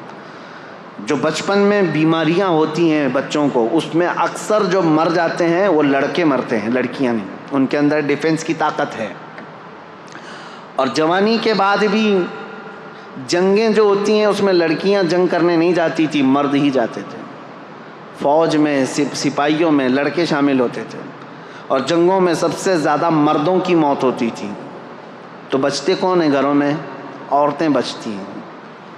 مردوں کی شرح اموات زیادہ ہے عورتوں سے. مرد مرتے بھی زیادہ ہیں, پیدا بھی کم ہو رہے ہیں, عورتوں کی تعداد زیادہ ہے. اب مجھے بتاؤ صرف USA میں اگر 70 لاکھ عورتیں زیادہ ہیں، ہر مرد وہاں شادی کر بھی لیا، پہلے تو کرتے نہیں، اگر ہر مرد کر بھی لیا تب بھی 70 لاکھ عورتیں بچتی ہیں۔ ان میں سے 1/3 جو مردوں کی تعداد ہے، جس کی تعداد تقریباً 2.5 کروڑ ہوتی ہے، وہ لوگ ہومو سیکسول ہیں۔ USA کی بات کر رہا ہوں، تو شادی کرنا ہی نہیں چاہتے۔ تو اب جو عورتیں بچ جاتی ہیں، مجھے یہ بتاؤ، ان عورتوں کو زندگی گزارنے کے لیے کسی مرد کا سہارا اگر نہیں ملتا ہے تو کیا وہ بازار میں نہیں آئیں گی؟ کیا وہ اپنے خواہشات کی تکمیل کے لیے یہ راستہ نہیں ڈھونڈیں گی؟ میرے عزیزو، اسلام نے واجب نہیں کیا ہے 4 شادیاں کرنا، ایک دروازہ رکھا ہے، ایک دروازہ رکھا ہے۔ کیا واجب ہے دوسری شادی کرنا؟ یہاں اسلام نے ایک تمہارے لیے سہولت کا دروازہ رکھا ہے، اس پر ان کو اتنا واویلا ہے، لیکن حقیقت میں یہ ریئل لائف کے اندر آؤ کہ دنیا میں ہو کیا رہا ہے۔ ان عورتوں کو بھی انصاف دلانا ہے جو بغیر کسی شوہر کے پوری زندگی گزار کے چلی جاتی ہیں۔ اگر کوئی مرد ایک کے علاوہ دوسری کو نکاح کرتا ہے تو میرے عزیزو، یہ صرف وہ اپنے جسم کی تسکین کے لیے نہیں کر رہا، بلکہ ایک ایسی آوارہ ہونے والی عورت کو گناہوں سے بچا کر کے اپنے گھر کی ملکہ بنانا چاہ رہا ہے۔ اسلام کے اوپر اعتراضات جو کرتے ہیں، ان کے ہم باندیاں ہیں، باندیوں سے شادی کرتے ہیں، یعنی ایک سے زیادہ باندیاں جو رکھی جاتی ہیں۔ میرے عزیزو، اس میں بڑی حکمت تھی۔ پہلے جو ہے جنگوں میں جب ایک فوج کو دوسری فوج پر فتح حاصل ہوتی تو سامنے والوں کا سارا مال بھی لے آتے، وہاں کے جتنے قیدی ہوتے ان کو غلام بھی بنایا جاتا، اور ان کی جو عورتیں ہوتی تھی وہ باندیاں بن جاتی تھیں، باندیاں بن کر کے سب کو بانٹ دی جاتی تھی۔ یہ اسلامی میں نہیں، پہلے کی ساری قومیں یہ کرتی تھیں، اور ان عورتوں کے ساتھ بدترین سلوک کیا جاتا تھا، بدترین سلوک۔ ان کو جانوروں کے ساتھ باندھا جاتا تھا، اور پھر جب خواہش ہوتی ان کے ساتھ جمع کرتا آدمی، اور پھر ان کو وہاں باندھ کر کے رکھتا، باندیوں کو، جو جنگوں میں حاصل کی ہوئی عورتیں ہوتی تھیں۔ یہ اسلام تھا۔ میرے آقا صلی اللہ تعالیٰ علیہ وسلم کے آخری الفاظ پتہ ہے؟ حضور کی وفات کے وقت سب سے آخری الفاظ 2 ہی تھے، الصلاۃ و ملک یمین، نماز اور اپنے ماتحت رہنے والی باندیوں کا خیال کرو، غلاموں کا خیال کرو۔ میرے آقا صلی اللہ علیہ وسلم نے اس وقت فرمایا جب آپ کی روح رب اعلیٰ کی طرف جا رہی تھی۔ یہ باندیوں کے حقوق کیوں میرے آقا نے فرمایا؟ کہ صرف یہ کام کاج کی مشینیں نہیں ہیں، ابھی اگر جنگوں کے بعد تمہارے ہاتھ آئی ہیں تو انہیں نکاح کرو اور ان کو اپنے گھر کی زینت بناؤ۔ وہ ملکہ بن کر کے رہی ہیں، 1 2 نہیں، ہزاروں تاریخ اسلام میں موجود ہیں جو صحابہ کے نکاح میں آئیں اور ان سے اولاد بھی ہوئیں، ان سے بڑے بڑے فقیہ اور محدث بھی پیدا ہوئے۔ ان عورتوں کو آوارہ ہونے سے اسلام نے بچایا۔ میرے عزیزوں، میں کتنی باتیں عرض کروں، اسلام کی ہی پیروی کیوں کی جائے؟ یہ خوبیاں اگر میں بتاتا رہوں، یہ آپ کے لیے نہیں، آپ آلریڈی اللہ تعالیٰ کی طرف سے ہدایت دیے ہوئے ہیں۔ اللہ تعالیٰ نے آپ کو اسلام پہلے سے دیا ہے، یہ اس کا شکر ہے۔ میں ان لوگوں سے پوچھ رہا ہوں، ان لوگوں سے کہہ رہا ہوں جو یہ کہتے ہیں اسلام کی ہی پیروی کیوں کریں، اس کے اندر کیا خصوصیت ہے، اسلام کو فالو کیوں کریں؟ ان کے لیے میں کہہ رہا ہوں، اسلام پورا نظام حیات ہے، پوری زندگی کا دستور ہے، اور چیلنج ہے میرا ہی، کوئی بھی لے کر کے آ کر کے دکھائے، میں بتاؤں گا کہ انکمپلیٹ ہے تمہارے ہاں، انکمپلیٹ۔ کسی بھی دین میں جاؤ۔ ایک اور خاتون کی بات میں کرتا ہوں، رشیا کی، وہ دین اسلام میں آئیں تو انہوں نے لکھا ہے، وہ بھی ایک خاتون ہے، نام میں نہیں جانتا یا یاد نہیں ہے ابھی مجھے نام۔ انہوں نے کہا کہ میں دین اسلام میں داخل ہوئی، لوگ یہ پوچھتے ہیں سبب کیا تھا، وہ کہتی ہیں کہ اس طرح سوال کرنا بھی میں اس کو غلط سمجھتی ہوں کہ اسلام کی اتنی بڑی عظمت کے لیے یہ سوال ہونا ہی نہیں چاہیے، کوئی اسلام میں آ رہا ہے تو کس وجہ سے آیا۔ وہ خاتون کہتی ہیں میری تو وجہ یہ تھی، سب سے بڑی وجہ، کہ میں نے صرف اس دین میں دیکھا کہ بندہ بغیر کسی، جیسے پجاری کے، پادری کے، جیسا ان کے ہاں پورا تسلط قائم ہے، حکومت قائم ہے کہ ان کے علاوہ کچھ ہو نہیں سکتا، بابائیت، پاپائیت جس کو کہتے ہیں، وہ کہتی ہے صرف دین اسلام ایسا ہے جس میں بندہ تنہا بھی اگر چاہے تو اللہ سے قریب ہو جاتا ہے. اور خدا فرماتا ہے اے محبوب میرے بندے میرے بارے میں آپ سے سوال کرتے ہیں، اے رسول میرے بندے آپ سے میرے بارے میں سوال کرتے ہیں کہ ہمارا رب کہاں ہے. اے میرے محبوب ان کو جواب دیں کہ ہم ان کے شہرک سے زیادہ قریب ہیں. اللہ فرماتا ہے قرآن پاک میں بہت قریب ہوں تم سے. وہ خاتون کہتی ہے مجھے یہ فلسفہ اتنا اچھا لگا کہ بندہ یہاں پر آزاد ہے، جو جس طرح دوڑنا چاہے اپنے رب کے حضور ہو جا سکتا ہے. عیسائیت میں نہیں ہے. بہت ساری جگہوں پر ایسا ہے کہ پوجا بھی تم خود سے نہیں کر سکتے جب تک پجاری نہ آ جائے، پنڈت نہ آ جائے. ان کے بغیر اگر کیا تو پاپ کیا تم نے. اور عیسائیوں کے یہاں ایسا ہے کہ پاپ جو پادری ہے پاپ ہے، ان کے بھی لیول ہیں الگ الگ. وہ تمہیں عبادت کروائیں گے اور خدا کے قریب پہنچائیں گے. بلکہ پکا عیسائی بننے کے لیے بھی ایک طریقہ ہوتا ہے. ایک حوض ہوتا ہے پیلے رنگ کا، اس میں پانی ڈالا جاتا ہے اور بچے کو ڈبا کر کے اٹھایا جاتا ہے اور پھر کہا جاتا ہے آپ پکا ہو گیا کرسچن. پانی میں ڈبا کر کے اٹھا دیا گیا تو ہو گیا پکا ہو گیا. افریقہ میں ہیں کالے لوگ گرم سلاخیں لیتے ہیں، آگ میں تپاتے ہیں اور چہرے پر یہاں چار نشان لگاتے ہیں اور کہتے ہیں اب ہمارے دین میں پکا ہو گیا. اور قرآن کہتا ہے صبغۃ اللہ ومن احسن من اللہ صبغہ، اللہ کا رنگ سب سے بہترین رنگ ہے، اس سے بہترین کوئی رنگ نہیں. پیلا پانی لال پانی ڈوب کر کے اٹھتے رہو. میرے عزیزو یہ دین میں نہیں ہے. دین اسلام صرف عقیدے سے مضبوط ہوتا ہے. یہاں پر وہ نہیں رکھا گیا ہے کسی کی وہ کیا کہتے ہیں حاکمانہ تسلط. ابھی 2 دن پہلے کی بات ہے، ایک انجینئر صاحب سے ہماری ملاقات ہوئی. وہ گھر کے پلان دیتے ہیں. انہوں نے ہم سے کہا ایک پلان دیکھا، کہا حضرت یہ پورا واستو پرکار ہے. بالکل واستو پرکار ہے. ممبئی والوں کو واستو کا زیادہ لین دین نہیں ہے کیونکہ آپ کے ہاں تو جگہ کی بڑی قلت ہے. بہت چھوٹی جگہ میں بھی آپ کو جہاں سے ملا دروازہ کھول لیا. لیکن ہمارے علاقے میں آپ جائیں بڑے چونچلے ہیں ان کے گھر بنانے کے. جگہ بڑی رہتی ہے، 30 بائی 40 کی جگہ ہے، 40 بائی 60 کی جگہ ہے. تو گھر بنانا ہے تو لے کے گھومتے رہتے ہیں. کچن کا دروازہ کہاں ہونا چاہیے، بیڈ روم کا کہاں ہونا چاہیے، ٹوائلٹ کہاں ہونا چاہیے. اور کبھی کبھار بنا لیتے ہیں اور کوئی واسطو والا جو آتا ہے وہ توڑوا دیتا ہے.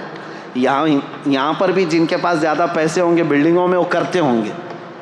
واستو پرکار یہ صحیح نہیں ہے، اس کا ایسا نہیں ہونا چاہیے ویسا نہیں ہونا چاہیے. میں نے ان سے کہا کہ یہ واستو کا جو عقیدہ ہے، کہا گیا کہ ہاں اس طرح سے بنانے سے برکت زیادہ آئے گی. ٹھیک ہے، اسی انت وشواس میں لوگوں کو دھندا چل رہا ہے. میں ایک پوچھا ان سے سوال جو آپ کے پاس رکھنا چاہتا ہوں، کیسا بڑا گورکھ دھندا ہے. کہا بھائی ایک کتاب کیوں نہیں لکھ دیتے واستو کی. ہر جگہ جو ہے نا یہ واستو کا جو ایکسپرٹ ہوتا ہے پنڈت ہوتا ہے اس کو بلانا ہی پڑتا ہے. ایک کتاب لکھ دو کہ یہ جگہ ہوگی تو ایسا بنا دیں گے، وہ جگہ ہوگی تو ایسے بنا دیں گے. وہ انجینئر صاحب ہنسنے لگے. کہا نہیں، ہر آدمی کا واسطو الگ الگ ہوتا ہے. کیوں ہر ایک سے پیسہ لینا؟ ایک کتاب لکھ دیے تو ہو گیا ختم. پھر کون آئے گا ہمارے پاس واسطو پوچھنے کے لیے؟ یہ سب چیزیں میرے عزیزو دین اسلام میں نہیں ہیں. ہمارا عقیدہ یہ ہے کہ اگر تمہیں اللہ کی ذات پر یقین و توکل ہے تو سنو، دروازہ تم شمال میں بناؤ، جنوب میں بناؤ، مشرق میں بناؤ، مغرب میں بناؤ، کہیں پر بھی بناؤ. بلکہ تمہارے گھر کے 70 دروازے بنا کر کے رکھ لو، کھڑکیاں ہر جگہ کھول لو. اگر میرا مولا نہ چاہے رزق کا ایک دانہ بھی تمہارے گھر کے اندر نہیں آ سکتا. ما یفتح اللہ للناس من رحمت فلا ممسک لہ وما یمسک فلا مرسل لہ. سورہ فاطر کی آیت ہے. اور پھر اللہ کی ذات پر توکل ہے. اور تم اگر کسی گھر کے اندر 70 دروازوں سے اندر بند ہو کر کے بھی بیٹھو، میرا مولا پہنچانا چاہے تو رزق وہاں پر بھی پہنچائے گا. یہ عقیدہ ایمان ہے، یہ عقیدہ اسلام ہے. یہ مت سوچو کہ ادھر دروازہ ہوگا تو یہاں سے جلدی رزق آئے گا، ادھر دروازہ ہوگا تو یہاں سے جلدی رزق آئے گا. عزیزان گرامی وقار، ہمارے ہاں ایسا نہیں ہے، ورنہ ہم تو جو ہے 12 فلور کی 14 فلور کی مسجد بناتے اور چھت پہ جا کے نماز پڑھتے، جلدی سے اوپر چلی جائے گی۔ ہمارا یہ عقیدہ نہیں ہے۔ ہم خاک پر بھی سجدہ کریں، دل اگر جھک گیا ہے تو مولا اس کو بھی قبول فرمائے، اور اگر تمہارا دل جھکتا نہیں، یقین نہیں ہے اللہ کی ذات پر، تو آسمانوں میں اڑ کر کے بھی پڑھو، تمہارے منہ پر مار دی جائے گی۔ یہ سمتیں، یہ جگہیں، اس کا تعلق نہیں ہے۔ اسلام کی خوبیاں یہی ہیں میرے عزیزو، ہم نے کسی کو باندھ کر کے نہیں رکھا۔ آپ مجھے یہ بتاؤ، سوال یہ سب سے پہلا میں نے اپنی تقریر میں سوال کیا ہے، اسلام کو ہی کیوں فالو کرنا چاہیے؟ یہ سوال اگر غیروں کی طرف سے ہے، یعنی جو اسلام میں نہیں ہے، دلت لوگوں کو کرنا چاہیے یہ سوال، تو میں ان کو اچھی طرح سے بتاتا ہوں۔ جو آج ہمارے ہندوستان میں ایک طبقہ ہے، ہندوؤں میں کاسٹ کیے گئے ہیں، اور برہمن، چھتریہ، اور پھر شودر ہے، ویشیہ، یہ سب جو ہے نا الگ الگ قسمیں کی گئی ہیں، اور لوگوں میں یہ بٹھایا گیا ہے جو برہمن ہیں وہ بھگوان کے، برہما کے سر سے پیدا کیے گئے ہیں، اور باقی قومیں الگ، کوئی چھاتی سے پیدا کیا، کوئی بازوؤں سے، اور جو شودر ہیں، دلت ہیں، وہ پیروں سے پیدا کیے گئے ہیں۔ منوسمرتی میں تو صاف یہ لکھا ہوا ہے کہ اگر کسی برہمن نے گیتا کے شلوک کسی دلت آدمی کو سکھا دیا تو وہ اس کے ساتھ دوزخ میں جل جائے گا، جہاں پر بھی ہوگی ان کی نرک، وہاں وہ برہمن بھی جلے گا۔ دلت کو اگر سکھا بھی دیا ایک شلوک، کس کا؟ گیتا کا، کیونکہ چنڈال اس کو کہتے ہیں، یہ بار بار ہم سے کہتے ہیں، قرآن کہتا ہے انما المشرکون نجس، قرآن میں کہا گیا مشرک نجس ہیں۔ منوسمرتی اٹھا کر کے دیکھو گے تو آپ کو پتہ چلے گا جگہ جگہ دلت لوگوں کو چنڈال ہی کہا گیا۔ چنڈال چور کو کہتے ہیں، اور جتنے دلت ہیں سب چور، منوسمرتی کے قانون کے حساب سے۔ وہ بیچارے آج ان بھکت بنے ہوئے ان کے پیچھے گھوم رہے ہیں، ان کو پتہ نہیں ہے تم کو چنڈال سمجھتے ہیں، چنڈال۔ اور اس کے بعد یہ جو بھید بھاؤ ہے، چنڈال کو اگر ایک شلوک گیتا کا سکھا دیا تو کیا ہے؟ نرک میں جل جائے گا۔ کون؟ برہمن جل جائے گا۔ اور میرا نبی کہتا ہے تم نے اگر کسی کو ایک آیت بھی سکھائی، ساتھ میں جنت جاؤ۔ خیرکم من تعلم القرآن وعلمہ، میرے آقا فرماتے ہیں تم میں سب سے بہترین آدمی وہ ہے جو قرآن سیکھے اور دوسرے کو سکھا دے۔ یہاں بھید بھاؤ نہیں رکھا گیا، یہ نہیں کہا گیا چنڈال کو نہیں سکھاؤ گے۔ ہمارے ہاں کسان کا کام کرنے والا، کھیتی باڑی کرنے والا ایک عام کسان کا بیٹا بھی اگر حافظ قرآن ہو تو بڑے بڑے امیروں کا بھی امام بن سکتا ہے، مصلح اس کا حق ہے۔ ہم اس کی ذات پات کو نہیں دیکھتے کہ تو خان ہے کہ پٹھان ہے کہ شیخ ہے، کیا ہے۔ مصلح پر امام کو ہم یہ کہہ کر کے نہیں بڑھاتے، ہم مصلح پر جس کو بڑھاتے ہیں یہ دیکھ کر کے کہ تو میرے مصطفیٰ کی کتنی سنتوں پر عمل کرتا ہے۔ قرآن سب کے لیے عام رکھا گیا ہے۔ میرے عزیزو، ان سے میں کہتا ہوں، آپ یہ کہہ رہے نا کیوں اسلام ہی، کیوں اسلام کو فالو؟ ایک ہی سوال پر میں آ گیا ہوں، حالانکہ مجھے ابھی تاریخ اسلام بتانی تھی۔ سب سے پہلا سوال یہی تھا کہ اسلام کو ہی فالو کیوں کریں؟ صاف سی بات ہے، آپ یہ بھید بھاؤ کو ختم کرنے والی چیزیں لے کر، ہاں کچھ لوگ کہتے ہیں آپ کے یہاں بھی ہیں برادریاں ہیں، میں کہتا ہوں ہزار ہمارے یہاں شرابی ہوں، جوے باز ہوں، چور ہوں، برادریوں میں فرق کرنے والے لوگ ہوں، میں ان کو یہ نہیں کہتا کہ وہ اسلامی قانون پر عمل کر رہے ہیں، یا ان کا اپنا بنایا ہوا طریقہ ہے، بدعتیں ہیں، ورنہ میرے آقا صلی اللہ تعالیٰ علیہ وسلم کا جو دین ہے وہ ان سب چیزوں سے پاک ہے۔ اس لیے میں مسلمانوں سے کہتا ہوں، خاص طور پر ہمارے شمال ہند میں اتر پردیش، بہار اور بنگال، اس طرف جو ہے یہ برادریوں کا تعصب اتنا زیادہ ہے، یہ انصاری ہے، یہ جولا ہے، یہ خان ہے، یہ پٹھان ہے، یہ شاہ ہے، یہ شیخ ہے، یہ منصوری ہے، انصاری ہے، نہ جانے کتنی چیزیں بنا کر کے رکھا ہے۔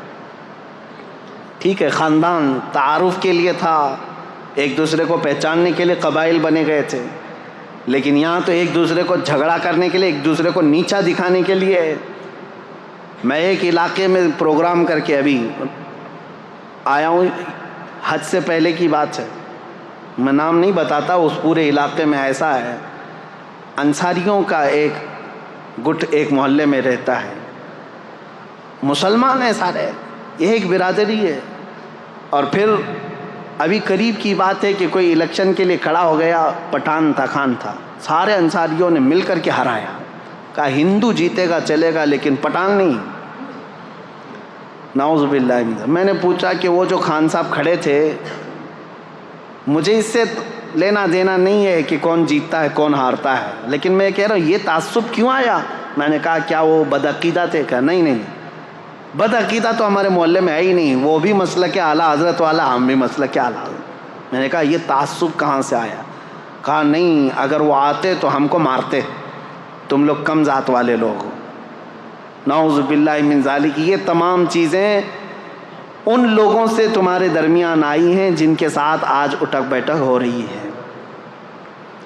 شودر لوگوں کے ساتھ جو سلوک برہمن کرتے ہیں، یہ سب چیزیں اسلام میں بالکل نہیں ہیں، اسلام ان چیزوں سے پاک ہے۔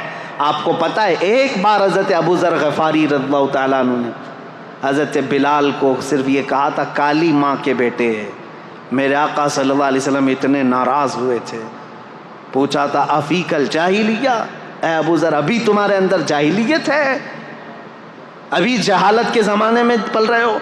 حضرت ابو ذر آئے، حضرت بلال کو یہ نہیں کہا کہ غلطی ہو گئی معاف کر دو، کہا ہاتھ پکڑ کر کے لائے، مسجد میں لیٹ گئے، کہا اے بلال تم اپنا یہ کالا پیر میرے چہرے پر رکھ کر رگڑ دو تاکہ مجھے میری غلطی کا احساس ہو جائے، میں نے کیسے کہہ دیا تم کو کالی عورت کے بیٹے، مجھ سے خطا ہوئی، اب تم یہ اپنا پیر میرے چہرے پر رکھو، میں اس لائق ہوں۔ وہ اس بات کو بھی پسند کر رہے تھے کہ بلال اگرچہ کالے ہوں لیکن اپنا پیر میرے چہرے پر رکھ دیں۔ حضرت بلال نے ان کو اٹھا لیا، سینے سے لگا لیا، کہا میرے اور تمہارے درمیان جو کامن چیز ہے وہ یہ ہے، تم بھی اسی رسول کے غلام ہو جس کا غلام میں ہوں۔ یہ چیز ہمیں دین اسلام میں جوڑے رکھتی ہے۔ عزیزان گرامی اوقات، تم سوال یہ کر رہے ہو اسلام کو ہی کیوں فالو کیا جائے؟ یہ اسلام کی خصوصیت ہے کہ فلسطین کا بچہ روتا ہے تو ہمارے درمیان ہمارے دل کے اندر بھی درد اٹھتا ہے۔ اسلام نے جوڑ کر کے رکھا ہے، یونیٹی ایسی ہے، اللہ کی قسم حج کر کے آؤ تو پتہ چلے گا، حج کر کے آؤ پتہ چلے گا، وہاں اللہ کریم نے ایک لباس میں پوری دنیا کو کس طرح سے بلایا ہے۔ کسی بادشاہ کو تم پہچان نہیں سکتے۔ ابھی پچھلے سال کی بات میں 2022 میں افریقہ کا ایک ملک ہے، چھوٹا سا ملک ہے، وہاں کا پریسیڈنٹ آیا تھا، اور ہر پریسیڈنٹ کو ایک پروٹوکول دیا جاتا ہے، سعودی گورنمنٹ کی طرف سے اس کو کچھ فوجی دیے جاتے ہیں، گاڑی اسپیشل ہوتی ہے، ان کے ٹینٹ الگ لگتے ہیں، لیکن اس نے ساری چیزوں کو قطعاً منع کیا تھا، کہا تھا کہ میں جس طرح میری کنٹری کے لوگ حج کے لیے جا رہے ہیں میں ویسی حج پہ جاؤں۔ اور اس کی ایک فوٹو وائرل بھی ہوئی تھی، مینا کے روڈ پر وہ بغیر بستر کے ہاتھ کا تکیہ بنا کر سو رہا تھا، اپنے ملک کا بادشاہ ہے۔ 1 سال پہلے کی بات دیکھا ہم نے، اور پھر یہ احساس ہوا اللہ کریم نے اسلام میں یہ خصوصیت رکھی ہے۔ حضرت عمر فاروق رضی اللہ تعالیٰ عنہ بھی وہی کھاتے تھے، حضرت ابو بکر بھی وہی کھاتے تھے جو مدینے کے عام لوگ کھایا کرتے تھے۔ عزیزان گرامی اوقات، اسلام ہی کیوں، اس کی خصوصیات ہیں۔ میں لوگوں سے یہ کہوں گا، مسلمانوں کے بعض عمل کو دیکھ کر کے تم یہ جج مت کرنا کہ اسلام میں کیسا ہے، تم کو چاہیے کہ اسلام کو پڑھو اور اس کے بعد اسلام میں آؤ۔ میں سب کو دعوت دے رہا ہوں، RSS والوں کو بھی دعوت ہے، کھلی دعوت ہے، آخری سانس تک یہ دعوت ہے، کیونکہ اچھائی کی دعوت تو دینا ہے نا۔ کسی کو ڈر لگتا ہے تو جائے، اچھائی کی دعوت ہے، میرے نبی پاک صلی اللہ تعالیٰ علیہ وسلم کا دین ہے۔ جب آپ ہمیں دعوت دیتے ہیں کسی چیز کی تو ہم بھی آپ کو دعوت دے سکتے ہیں، آؤ پڑھو۔ لوگوں کے عمل دیکھ کر کے جج مت کرنا کہ اسلام ایسا ہے ویسا ہے، لوگوں کے عمل سے نہیں، اسلام اپنی حقانیت سے چل رہا ہے۔ اب دوسرا اس پر جو اعتراض ہمیشہ ہوتا رہا ہے، آج بھی ہوتا ہے، اسلام تلوار کے زور سے پھیلا، ایک بھونڈا اعتراض ہے جنہوں نے سمجھا نہیں۔ میں ان سے کہتا ہوں تاریخ میں تم کو کسی نے پٹی پڑھا دیا اسلام تلوار سے پھیلا، تلوار سے پھیلا؟ آج پتہ ہے آپ کو سب سے زیادہ تیزی سے پھیلنے والا دین آج بھی دنیا میں اسلام ہے۔ آج واشنگٹن کی نیوز نکال کر کے دیکھ لیں آج کی آپ کہ وہاں پر مسلمان کتنی تعداد 10 سال کے اندر کتنے ہوئے. کہا کہ وہاں پر 260% بہت زیادہ ہو گئے ہیں 10 سال کے اندر مسلمان بڑے, اور کرسچن صرف 47%. سب سے زیادہ اسلام تیزی سے پھیل رہا ہے یو کے میں, یو ایس میں, رشیا میں, افریقہ میں, سب جگہ ہے. اسلام آج بھی اسی طرح سے تیزی سے پھیل. یہ جو بوکھلاہٹ ہے نا آپ جو دیکھ رہے ہیں, یہ جو کیڑے مکوڑے اچانک آ رہے ہیں, کیوں؟ ان کو ایسا لگ رہا ہے کہ یہ چند سالوں میں تو یہ سب پورے حاوی ہو جائیں گے. ان کے بچے بھی زیادہ ہیں, ان کے یہاں عورتوں کو بھی زیادہ کرنے کی اجازت ہے, 4 ہیں. وہ دیکھتے نہیں, وہ پاگل کتا کہتا تھا کہ 2029 میں تو ہندوستان کا پردھان منتری مسلمان ہو جائے گا. یہ ڈر ستا رہا ہے, خوف ستا رہا ہے, اتنے مسلمان ہو جائیں گے, اتنے مسلمان ہو جائیں گے. اب میں یہ باتیں اس لیے کر رہا ہوں کہ ان کو یہ پتہ ہے کہ مسلمان آج بھی بڑھ رہے ہیں. ٹھیک ہے, ان کا ہی کہنا ہے. مسلمانوں کی تعداد بہت زیادہ ہو گئی, ہندوستان کی بھی بات کر رہے ہیں, یو ایس میں بھی بات کر رہے ہیں, رشیا میں بھی, سب جگہ پر. اب میں آپ سے پوچھتا ہوں ان لوگوں سے جو کہتے ہیں اسلام تلوار کی زور سے پھیل رہا ہے, تو مجھے بتاؤ یو ایس میں کون تلوار لے کر کے گھوم رہا ہے اسلام پھیلانے کے لیے؟ رشیا میں کون تلوار لے کر کے پھیلا رہا ہے اسلام؟ یو کے میں کون پھیلا رہا ہے؟ ارے میاں آج تو بالکل الٹا مسئلہ ہے. تمہاری ساری میڈیا لگ گئی ہے ہمیں دہشت گرد ثابت کرنے پر, باوجود اس کے لوگ جوق در جوق اسلام میں داخل ہو رہے ہیں. ہالینڈ کا وہ شخص آپ کو پتہ ہے جو چند سالوں پہلے کہتا ہے کہ میرے نزدیک سب سے برا دین دھرم اسلام تھا, سب سے برا دین, اور سب سے برے لوگ میرے نزدیک مسلمان تھے. آج وہ الحمدللہ مسلمان ہے, اور میرے آقا صلی اللہ تعالیٰ علیہ وسلم کی سیرت پر پوری کتاب لکھ رہا ہے. آپ کو پتہ ہے افریقہ کا ایک عیسائی اس سال حج پر آیا ہوا تھا, عیسائی پادری تھا, جس نے کہا تھا کہ میرے فالوور میں 1 ملین لوگ ہیں عیسائی. اس نے خود کہا آج میں غار ہیرا جو جبل نور پر ہے پہاڑی مکہ میں, اس کی مٹی چوم کر کے وہ رونے لگا, جو پیدائشی عیسائی ہے. میں بتاتا ہوں میرے عزیزو, اس کی بھی کلپ وائرل ہوئی تھی, آپ لوگوں نے دیکھا ہوگا. اس نے کہا کہ میں اس میں فخر محسوس کرتا ہوں اسلام میں آیا, اور سارے لوگوں کو اس دین میں لاؤں گا. مجھے یہ فرق نہیں پڑتا, میرا ٹاپک یہ نہیں ہے. میرا ٹاپک یہ ہے, میں پوچھنا چاہتا ہوں اس عیسائی پادری کی گردن پر کس نے تلوار رکھی؟ اسلام قبول کرو. جھوٹا پروپیگنڈا پھیلاتے ہو کہ اسلام تلوار کی زور سے پھیلا ہے. پریکٹیکل تو کسی کو نظر نہیں آتا. آپ نے کہیں سنا ہے؟ آپ نے کہیں سنا ہے کہ تلوار کی زور سے پھیلایا جا رہا ہے اسلام؟ نہیں ہے. میرے عزیزو, آج تو مسلمانوں کو ٹرول کرنے کے لیے تم نے ہر ہتھ کنڈا اپنا لیا.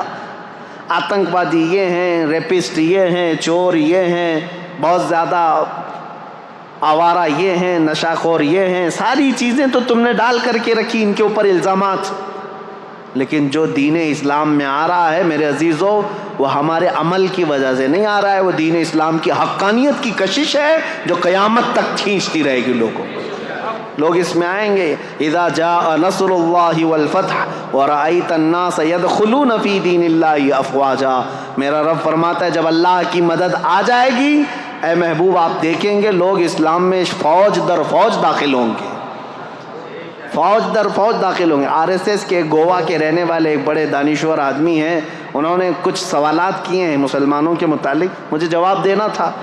10 سوالات انہوں نے کیے تھے, لیکن ابھی وہ ہمارے ٹاپک سے ریلیٹڈ نہیں. صرف ایک ہی بات انہوں نے کہا کہ مسلمانوں میں یہ عقیدہ کیوں ہے کہ کافروں کا صفایا ہو جائے گا, اسلام غالب آ جائے گا, کافروں کا صفایا ہو جائے گا. جواب صرف اتنا ہے, سمجھنے میں آپ کی غلطی ہو گئی. کافروں کا صفایا ہو جائے گا انہوں نے کیا سمجھا؟ قتل کر کے مار ڈالیں گے سب کو.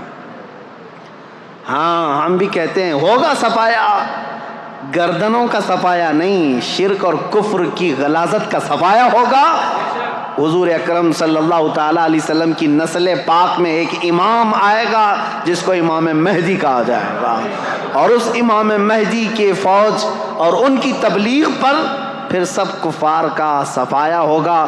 مطلب یہ نہیں ہے کہ گردنیں مار دی جائیں گی، مطلب یہ ہے کہ دلوں کے اندر جو کفر و شرک کی غلاظت ہے اس کا صفایا ہوگا، اور پھر شرق سے لے کر غرب تک، شمال سے لے کر جنوب تک، ہر ایک کی لفظ، ہر ایک کی صدا ہوگی لا الہ الا اللہ محمد رسول اللہ۔ یہ ہمارا کہنا ہے۔ ہم یہ کہتے ہیں آپ خامخواہ کیوں ڈرے ہوئے ہیں کہ قتل ہو جائے گا؟ ہم قتل کی بات کہیں نہیں کیے کہ صفایا ہو جائے گا، قتل ہو جائے گا۔ اور پھر یہ جو پروپیگنڈا پھیلایا جاتا ہے میرے عزیزوں، تلوار کی زور سے پھیلا، تلوار کی زور سے پھیلا۔ ذرا دامن میں جھانک کر کے دیکھو، تاریخ پڑھ کر کے دیکھو، ہندوستان میں 700 سال تک تھے مسلمان حکومت کرتے ہوئے۔ اگر روز تلوار لے کر کے بیٹھے ہوتے تو ایک کیڑا بھی نہیں بچتا، بھی کوئی کیڑا بھی نہیں بچتا۔ سب کو زبردستی اگر داخل کیا گیا ہوتا تو سب 700 سال بہت ہیں، بہت ہیں میرے عزیزو۔ دین اسلام نے آزاد رکھا تمہیں۔ آج مندریں بھی باقی ہیں 1000 سال پرانی، 800 سال پرانی، 900 سال پرانی۔ ہندوستان میں وہ مندریں بھی موجود ہیں اور لوگ بھی موجود ہیں، دھرم بھی موجود ہے۔ ہم نے زور زبردستی کسی کو بلایا ہی نہیں۔ قرآن میں اللہ فرماتا ہے لا اکراہ فی الدین، دین میں کوئی زور زبردستی نہیں، لیکن قیامت کا دن آنا ہے، فیصلہ تو اس دن ہونا ہے۔ اب اسلام کی خصوصیات یہ پوچھ رہے تھے کہ کیوں اسلام کو فالو کریں، اور پھر یہ اعتراضات، اسلام تلوار کی زور سے پھیلا، یہ ساری چیزیں ایک پروپیگنڈا ہے میرے عزیزو، پروپیگنڈا ہے۔ اور حقیقت اگر میں آپ کو بتاؤں، نبی کریم صلی اللہ تعالیٰ علیہ وسلم جتنی جنگوں میں شرکت فرمائے وہ تقریباً 17 ہوتی، 17 غزوات جس میں حضور صلی اللہ تعالیٰ علیہ وسلم بنفس نفیس خود گئے، اور کل جنگوں میں جو لوگ مرے، فوت ہوئے، ان کی تعداد پتہ ہے 252، 250 لوگ مرے ہیں۔ کتنے؟ 250۔ اور آپ کو پتہ ہے فرسٹ ورلڈ وار جو ہوئی تھی، فرسٹ ورلڈ وار، اس میں کتنے لوگ مرے تھے پتہ ہے؟ 3 کروڑ لوگ مرے تھے۔ اور سیکنڈ ورلڈ وار جو 1940 پہ ختم ہوئی، 1940 تک، اس میں 5 کروڑ لوگ، کروڑ کی بات کر رہا ہوں، 100 بھی نہیں، 1000 بھی نہیں، لاکھ بھی نہیں، کوئی گنتی ہے انسانوں کی؟ یہ آج ہمیں تمیز دینے آئے ہیں اسلام تلوار کی زور سے پھیلا۔ یہ 5 کروڑ، یہ 3 کروڑ لوگوں کو جو موت کے گھاٹ اتارا گیا ہے، کس بنیاد پر؟ مجھے بتاؤ کس بنیاد پر؟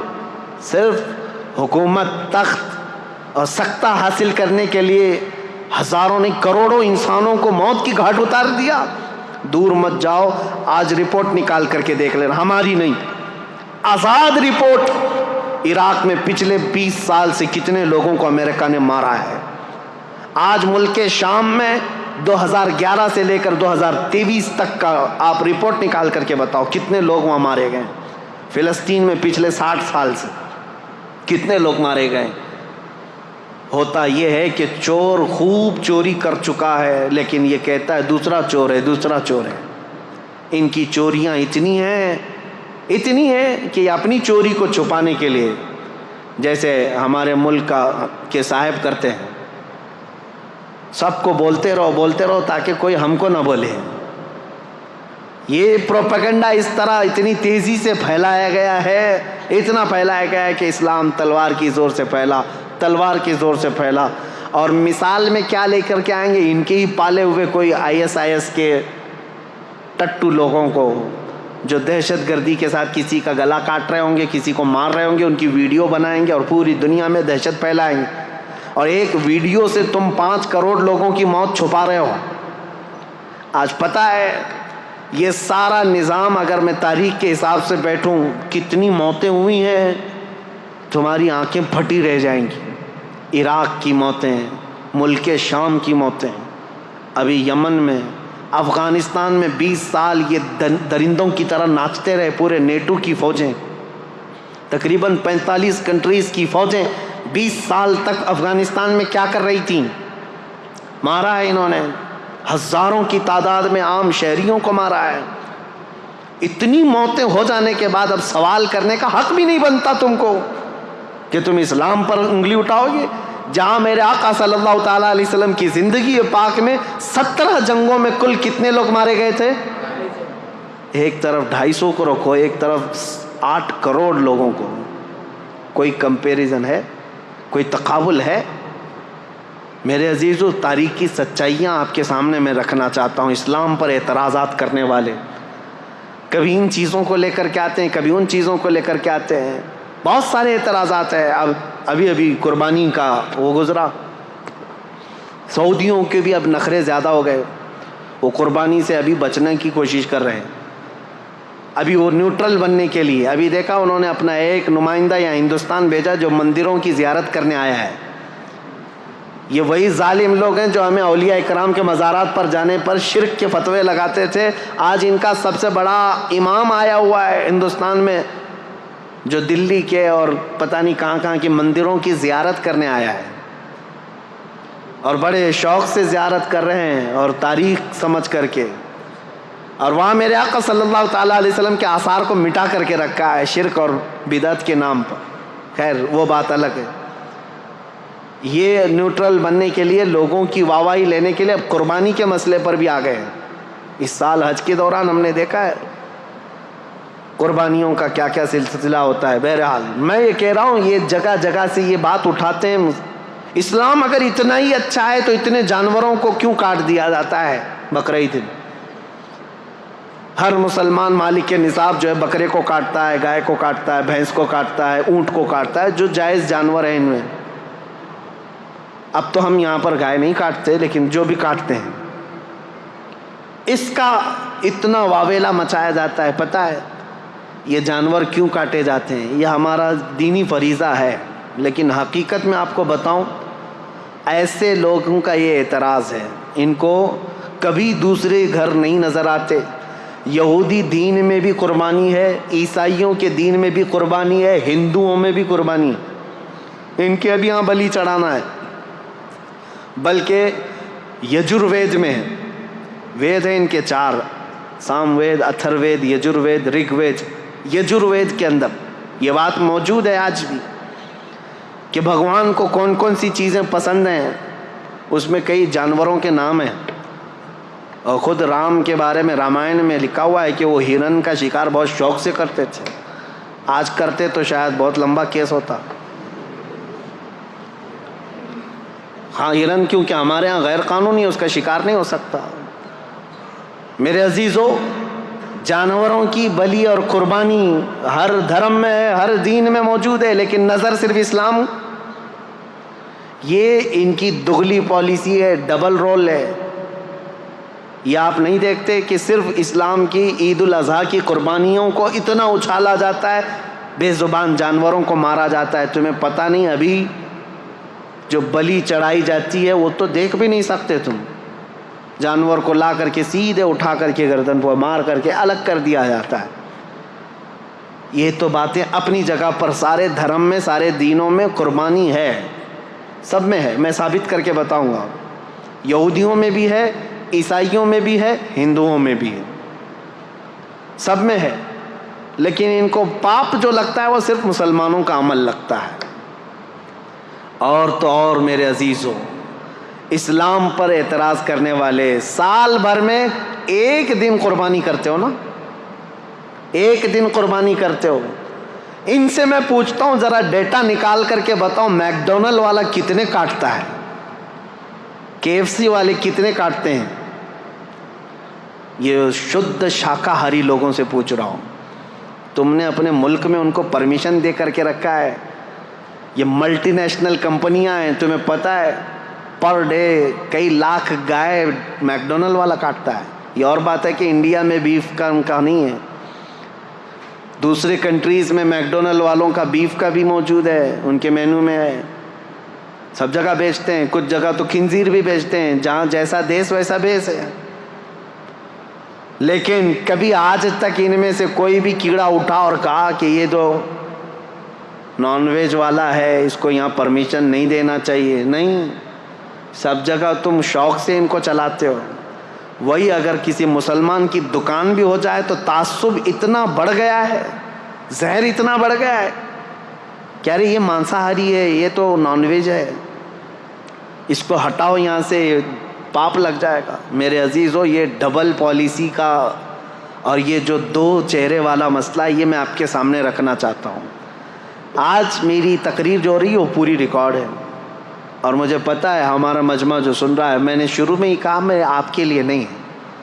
آپ الحمدللہ اس عقیدے سے وابستہ ہیں کہ میرے نبی کریم صلی اللہ تعالیٰ علیہ وسلم کا فرمان عالی شان ہمارے لیے زندگی کا آخری حرف ہے، اس کے بعد ہم سوچ بھی نہیں سکتے.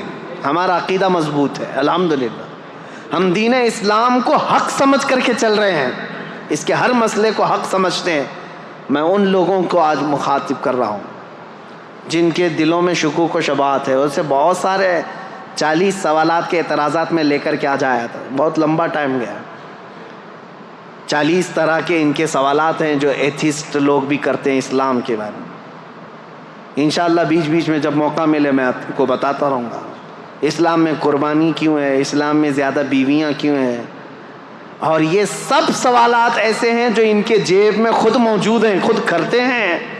سوال اسلام کے ساتھ ہے. یہ آج اتنا پروپیگنڈا پھیلا ہے. نبی کریم صلی اللہ تعالیٰ علیہ وسلم نے ماں عائشہ صدیقہ سے نکاح بہت چھوٹی عمر میں کیا، جب ان کی عمر 9 سال کی تھی. عربوں میں رواج تھا، اور اس کو کوئی اگر عیب سمجھتا تو سب سے پہلے مکہ کے وہ کافر جو حضور کو عیب لگانے کی کوشش کرتے ہیں ان میں سے کوئی انگلی اٹھاتا اور کہتا یہ کیا کر دیا آپ نے، اور بہت واویلا مچاتے. لیکن عربوں میں سے ایک نے بھی نہیں کہا حضرت عائشہ کی شادی پر، کیونکہ ان کو پتا تھا یہ نارمل چیز ہے، کامن چیز ہے. اور یہ کامن چیز ہے، اسی لیے تو یہاں مہا بھارت میں بھی موجود ہے، رامائن میں بھی موجود ہے، گیتا میں بھی ہے. بہت ساری شادیاں ایسی ہیں جن کا ذکر کروں تو کئی لوگوں کو تکلیف ہو جائے گی. ہاں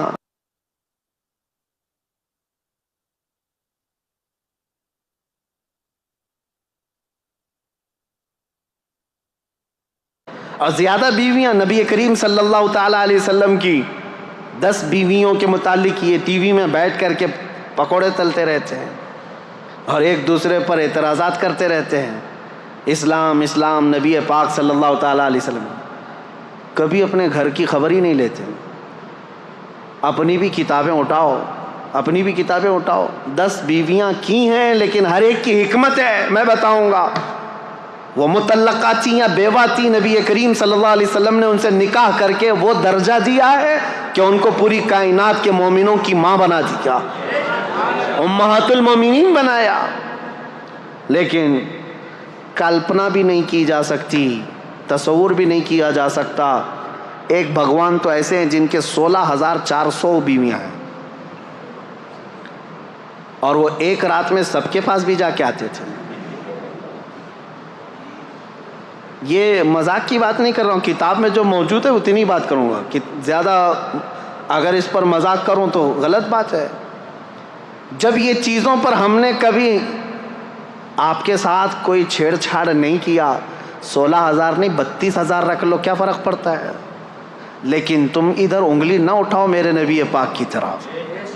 ایک بات یاد رکھو. اور کم سنی کے بارے میں بھی اگر انگلی اٹھاؤ گے تو ہم پوری لسٹ لے کر کے بیٹھے ہیں کہ کون کون کتنی عمر میں شادی کیا ہے، سب کی لسٹ موجود ہے. آپ کو میں بتاؤں بہت پرانا تو میں کہہ رہا ہوں کہ 1400 سال پہلے کی بات ہے. اس وقت کامن بات تھی 9 سال کی لڑکیاں. لیکن یہاں تو دیش آزاد ہونے کے بعد بھی، میں خالی آپ کے سامنے نام دے دیتا ہوں، چیک کر لینا، آپ کی ذمہ داری. سب سے بڑی شخصیت کے نام سے مشہور ہے ہندوستان میں، یعنی غیر مسلموں کی بات کر رہا ہوں. بابا صاحب بھیم راؤ امبیڈکر، ان کی شادی کب ہوئی، کس سے ہوئی، کتنی عمر میں ہوئی، یہ ریسرچ کرنا تمہاری ذمہ داری ہے. رابندر ناتھ ٹیگور، جس کے ذریعے سے جن گن لکھا گیا ہے، جو پورے ہندوستان کا قومی ترانہ ہے آج، نیشنل اینتھم، اس کے رائٹر رابندر ناتھ ٹیگور. جا کے معلوم کرنا اب تمہاری ذمہ داری ہے کب شادی کیا، کس سے کیا اور کتنی عمر میں کیا. یہ تو 100 سال سے پہلے کے لوگ نہیں ہیں، ابھی کے ہیں. ان کے گھروں میں جو شادی ہو کر کے آئی لڑکیاں، وہ 15 سال سے کم کی ہیں، 10 سال کی ہیں، کوئی 12 سال کی ہیں. اور تم 1400 سال پہلے کے اعتراضات اٹھاتے ہو. نبی کریم صلی اللہ تعالیٰ علیہ وسلم نے ماں عائشہ صدیقہ سے 9 سال کی. ابھی تو 2 ہی مثالیں دیا, پوری لسٹ موجود ہے ہمارے پاس. صرف اتنا میں کہنا چاہتا ہوں, اسلام کے متعلق ٹھنڈے دل سے سوچو. کائیں کائیں چلانے سے یا کتے کی طرح بھونکنے سے تمہیں ہدایت کبھی نہیں ملے گی. اسلام کو بہت سارے لوگوں نے پڑھا ہے اور الحمدللہ جب دل نرم ہوا ہے تو انہوں نے بھی پکار کر کے کہا ہے. آپ کو پتہ ہے ایک بہت بڑا رائٹر ہے, انگلش رائٹر, بہت بڑا رائٹر ہے, جارج برنارڈ شاہ. اس نے کہا ہے میں نے پورا ریسرچ کر کے دیکھ لیا, دنیا میں اسلام سے بہترین قانون کسی کے پاس ہے ہی نہیں. اسلام سے بہترین قانون کسی کے پاس نہیں. اور اس نے یہ سب سے بڑی بات کہی کہ ریولیوشن جو دنیا میں آتے ہیں, کبھی لینن کا ریولیوشن آیا اور کبھی اسٹالن کا آیا, کبھی جو ہے بات چلتی رہی کس کی, آئنسٹائن کے سائنس کا نظریہ پھیلتا رہا. سب کے ایک ریولیوشن آئے ہیں, سب سائنٹسٹ بھی اپنے اپنے نظریات لے کر کے آئے ہیں. لیکن آپ کو پتہ ہے اس نے کہا ان کے ریولیوشن 100 سال 200 سال کے بعد ٹھنڈے پڑ گئے.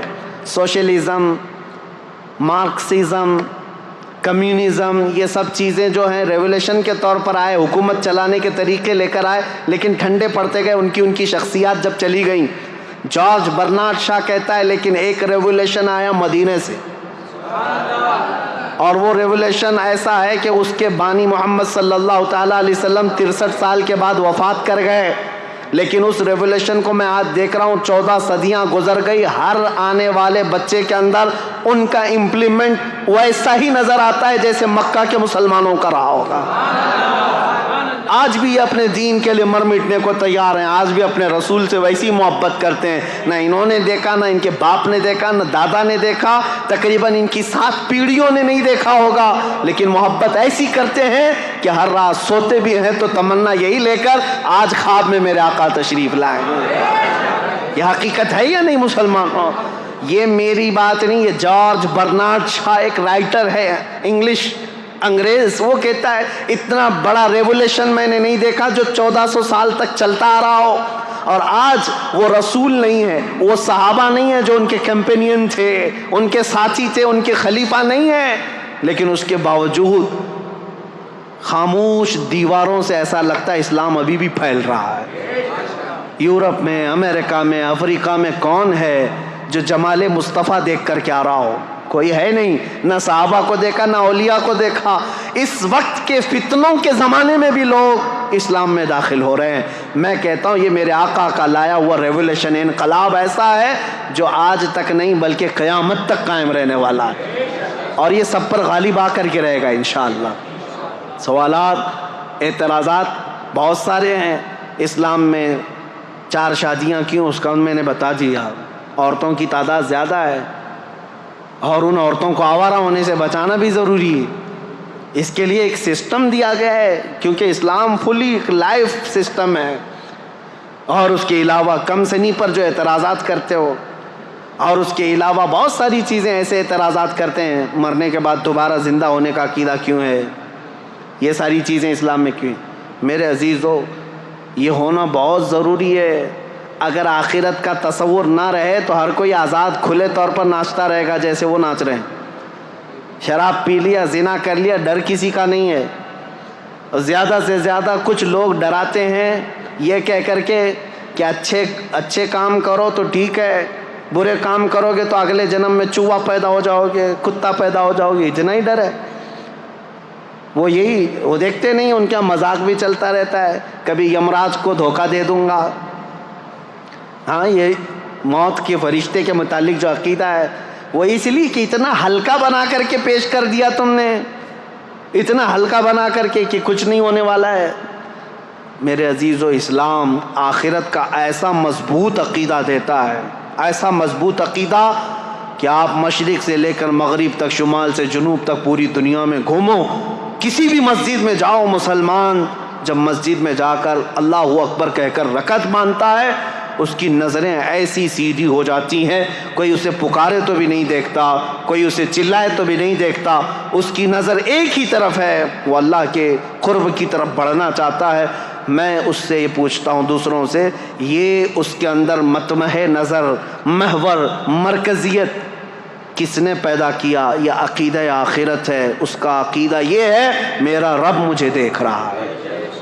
ٹھنڈیوں کے دنوں میں بستر چھوڑ کر کے اگر نماز کے لیے آتے ہو، یہ عقیدہ ہے کہ آخرت میں مجھے حساب دینا ہے۔ کسی کا مال نہیں کھاتا آدمی تو اس لیے کہ آخرت میں مجھے حساب دینا ہے۔ وہ کہتے ہیں حساب تو یہاں پر بھی اللہ دے سکتا تھا، وہاں کیوں؟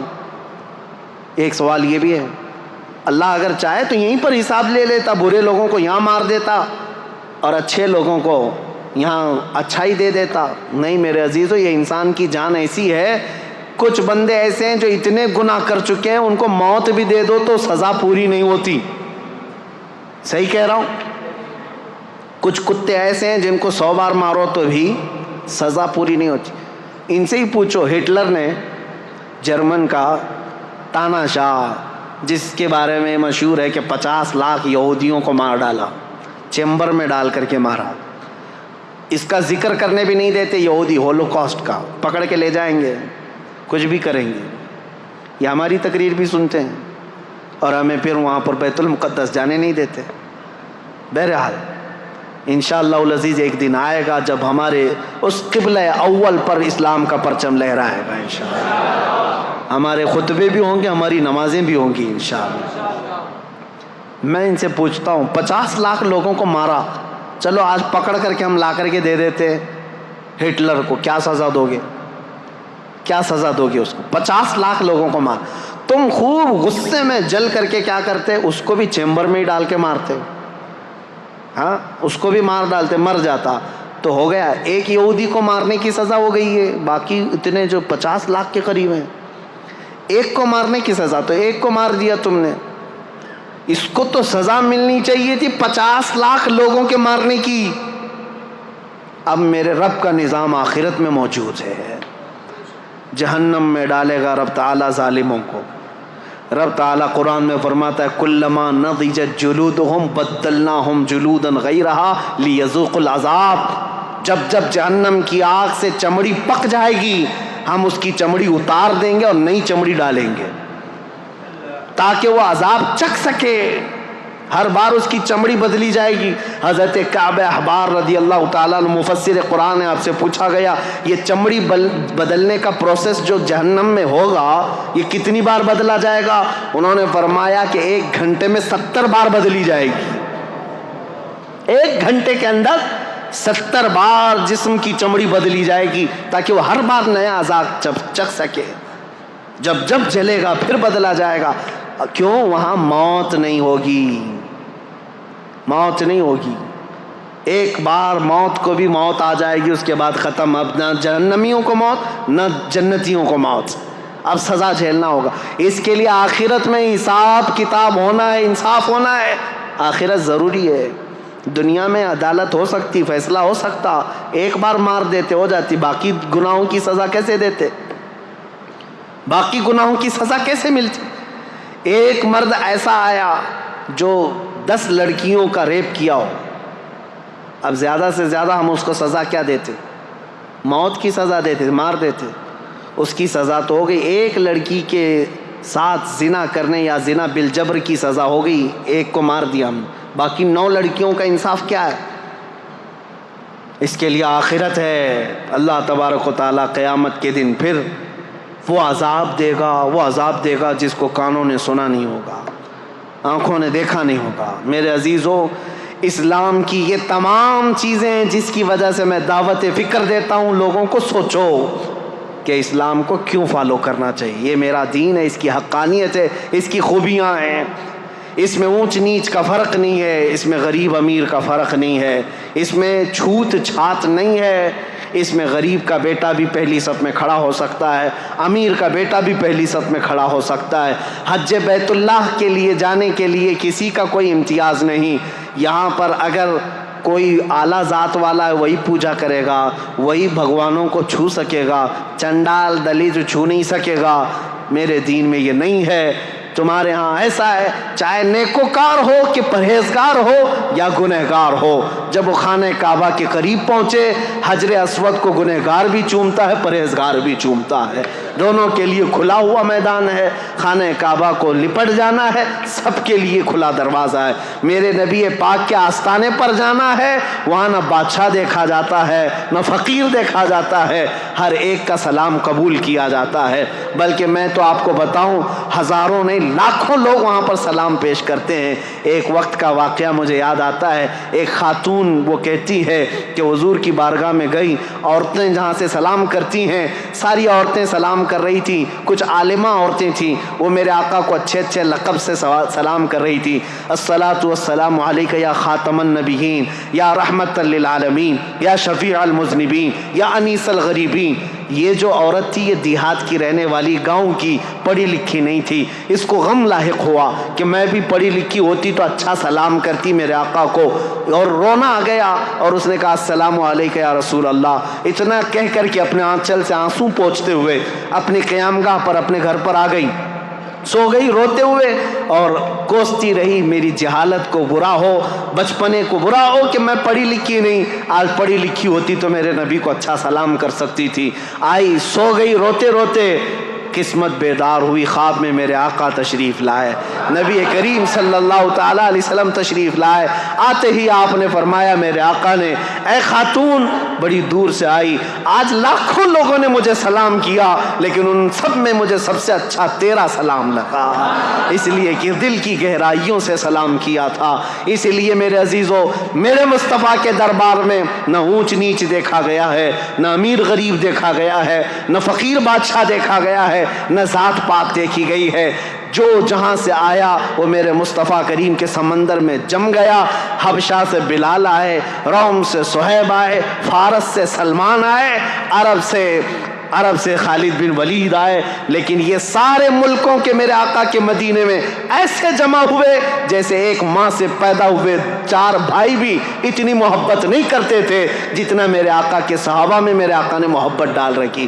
یہ میرے دین کی خصوصیات ہیں، یہ میرے دین کی خصوصیات ہیں۔ اس لیے میں کہوں گا لوگوں کو لا کر کے دکھاؤ اس کے مثل کوئی چیز ہو جس دین نے اتنے اعلیٰ قسم کی چیزیں دی ہوں۔ آج بھی بچیوں کے حقوق کے لیے دنیا لڑ رہی ہے، عورتوں کے حقوق کے لیے۔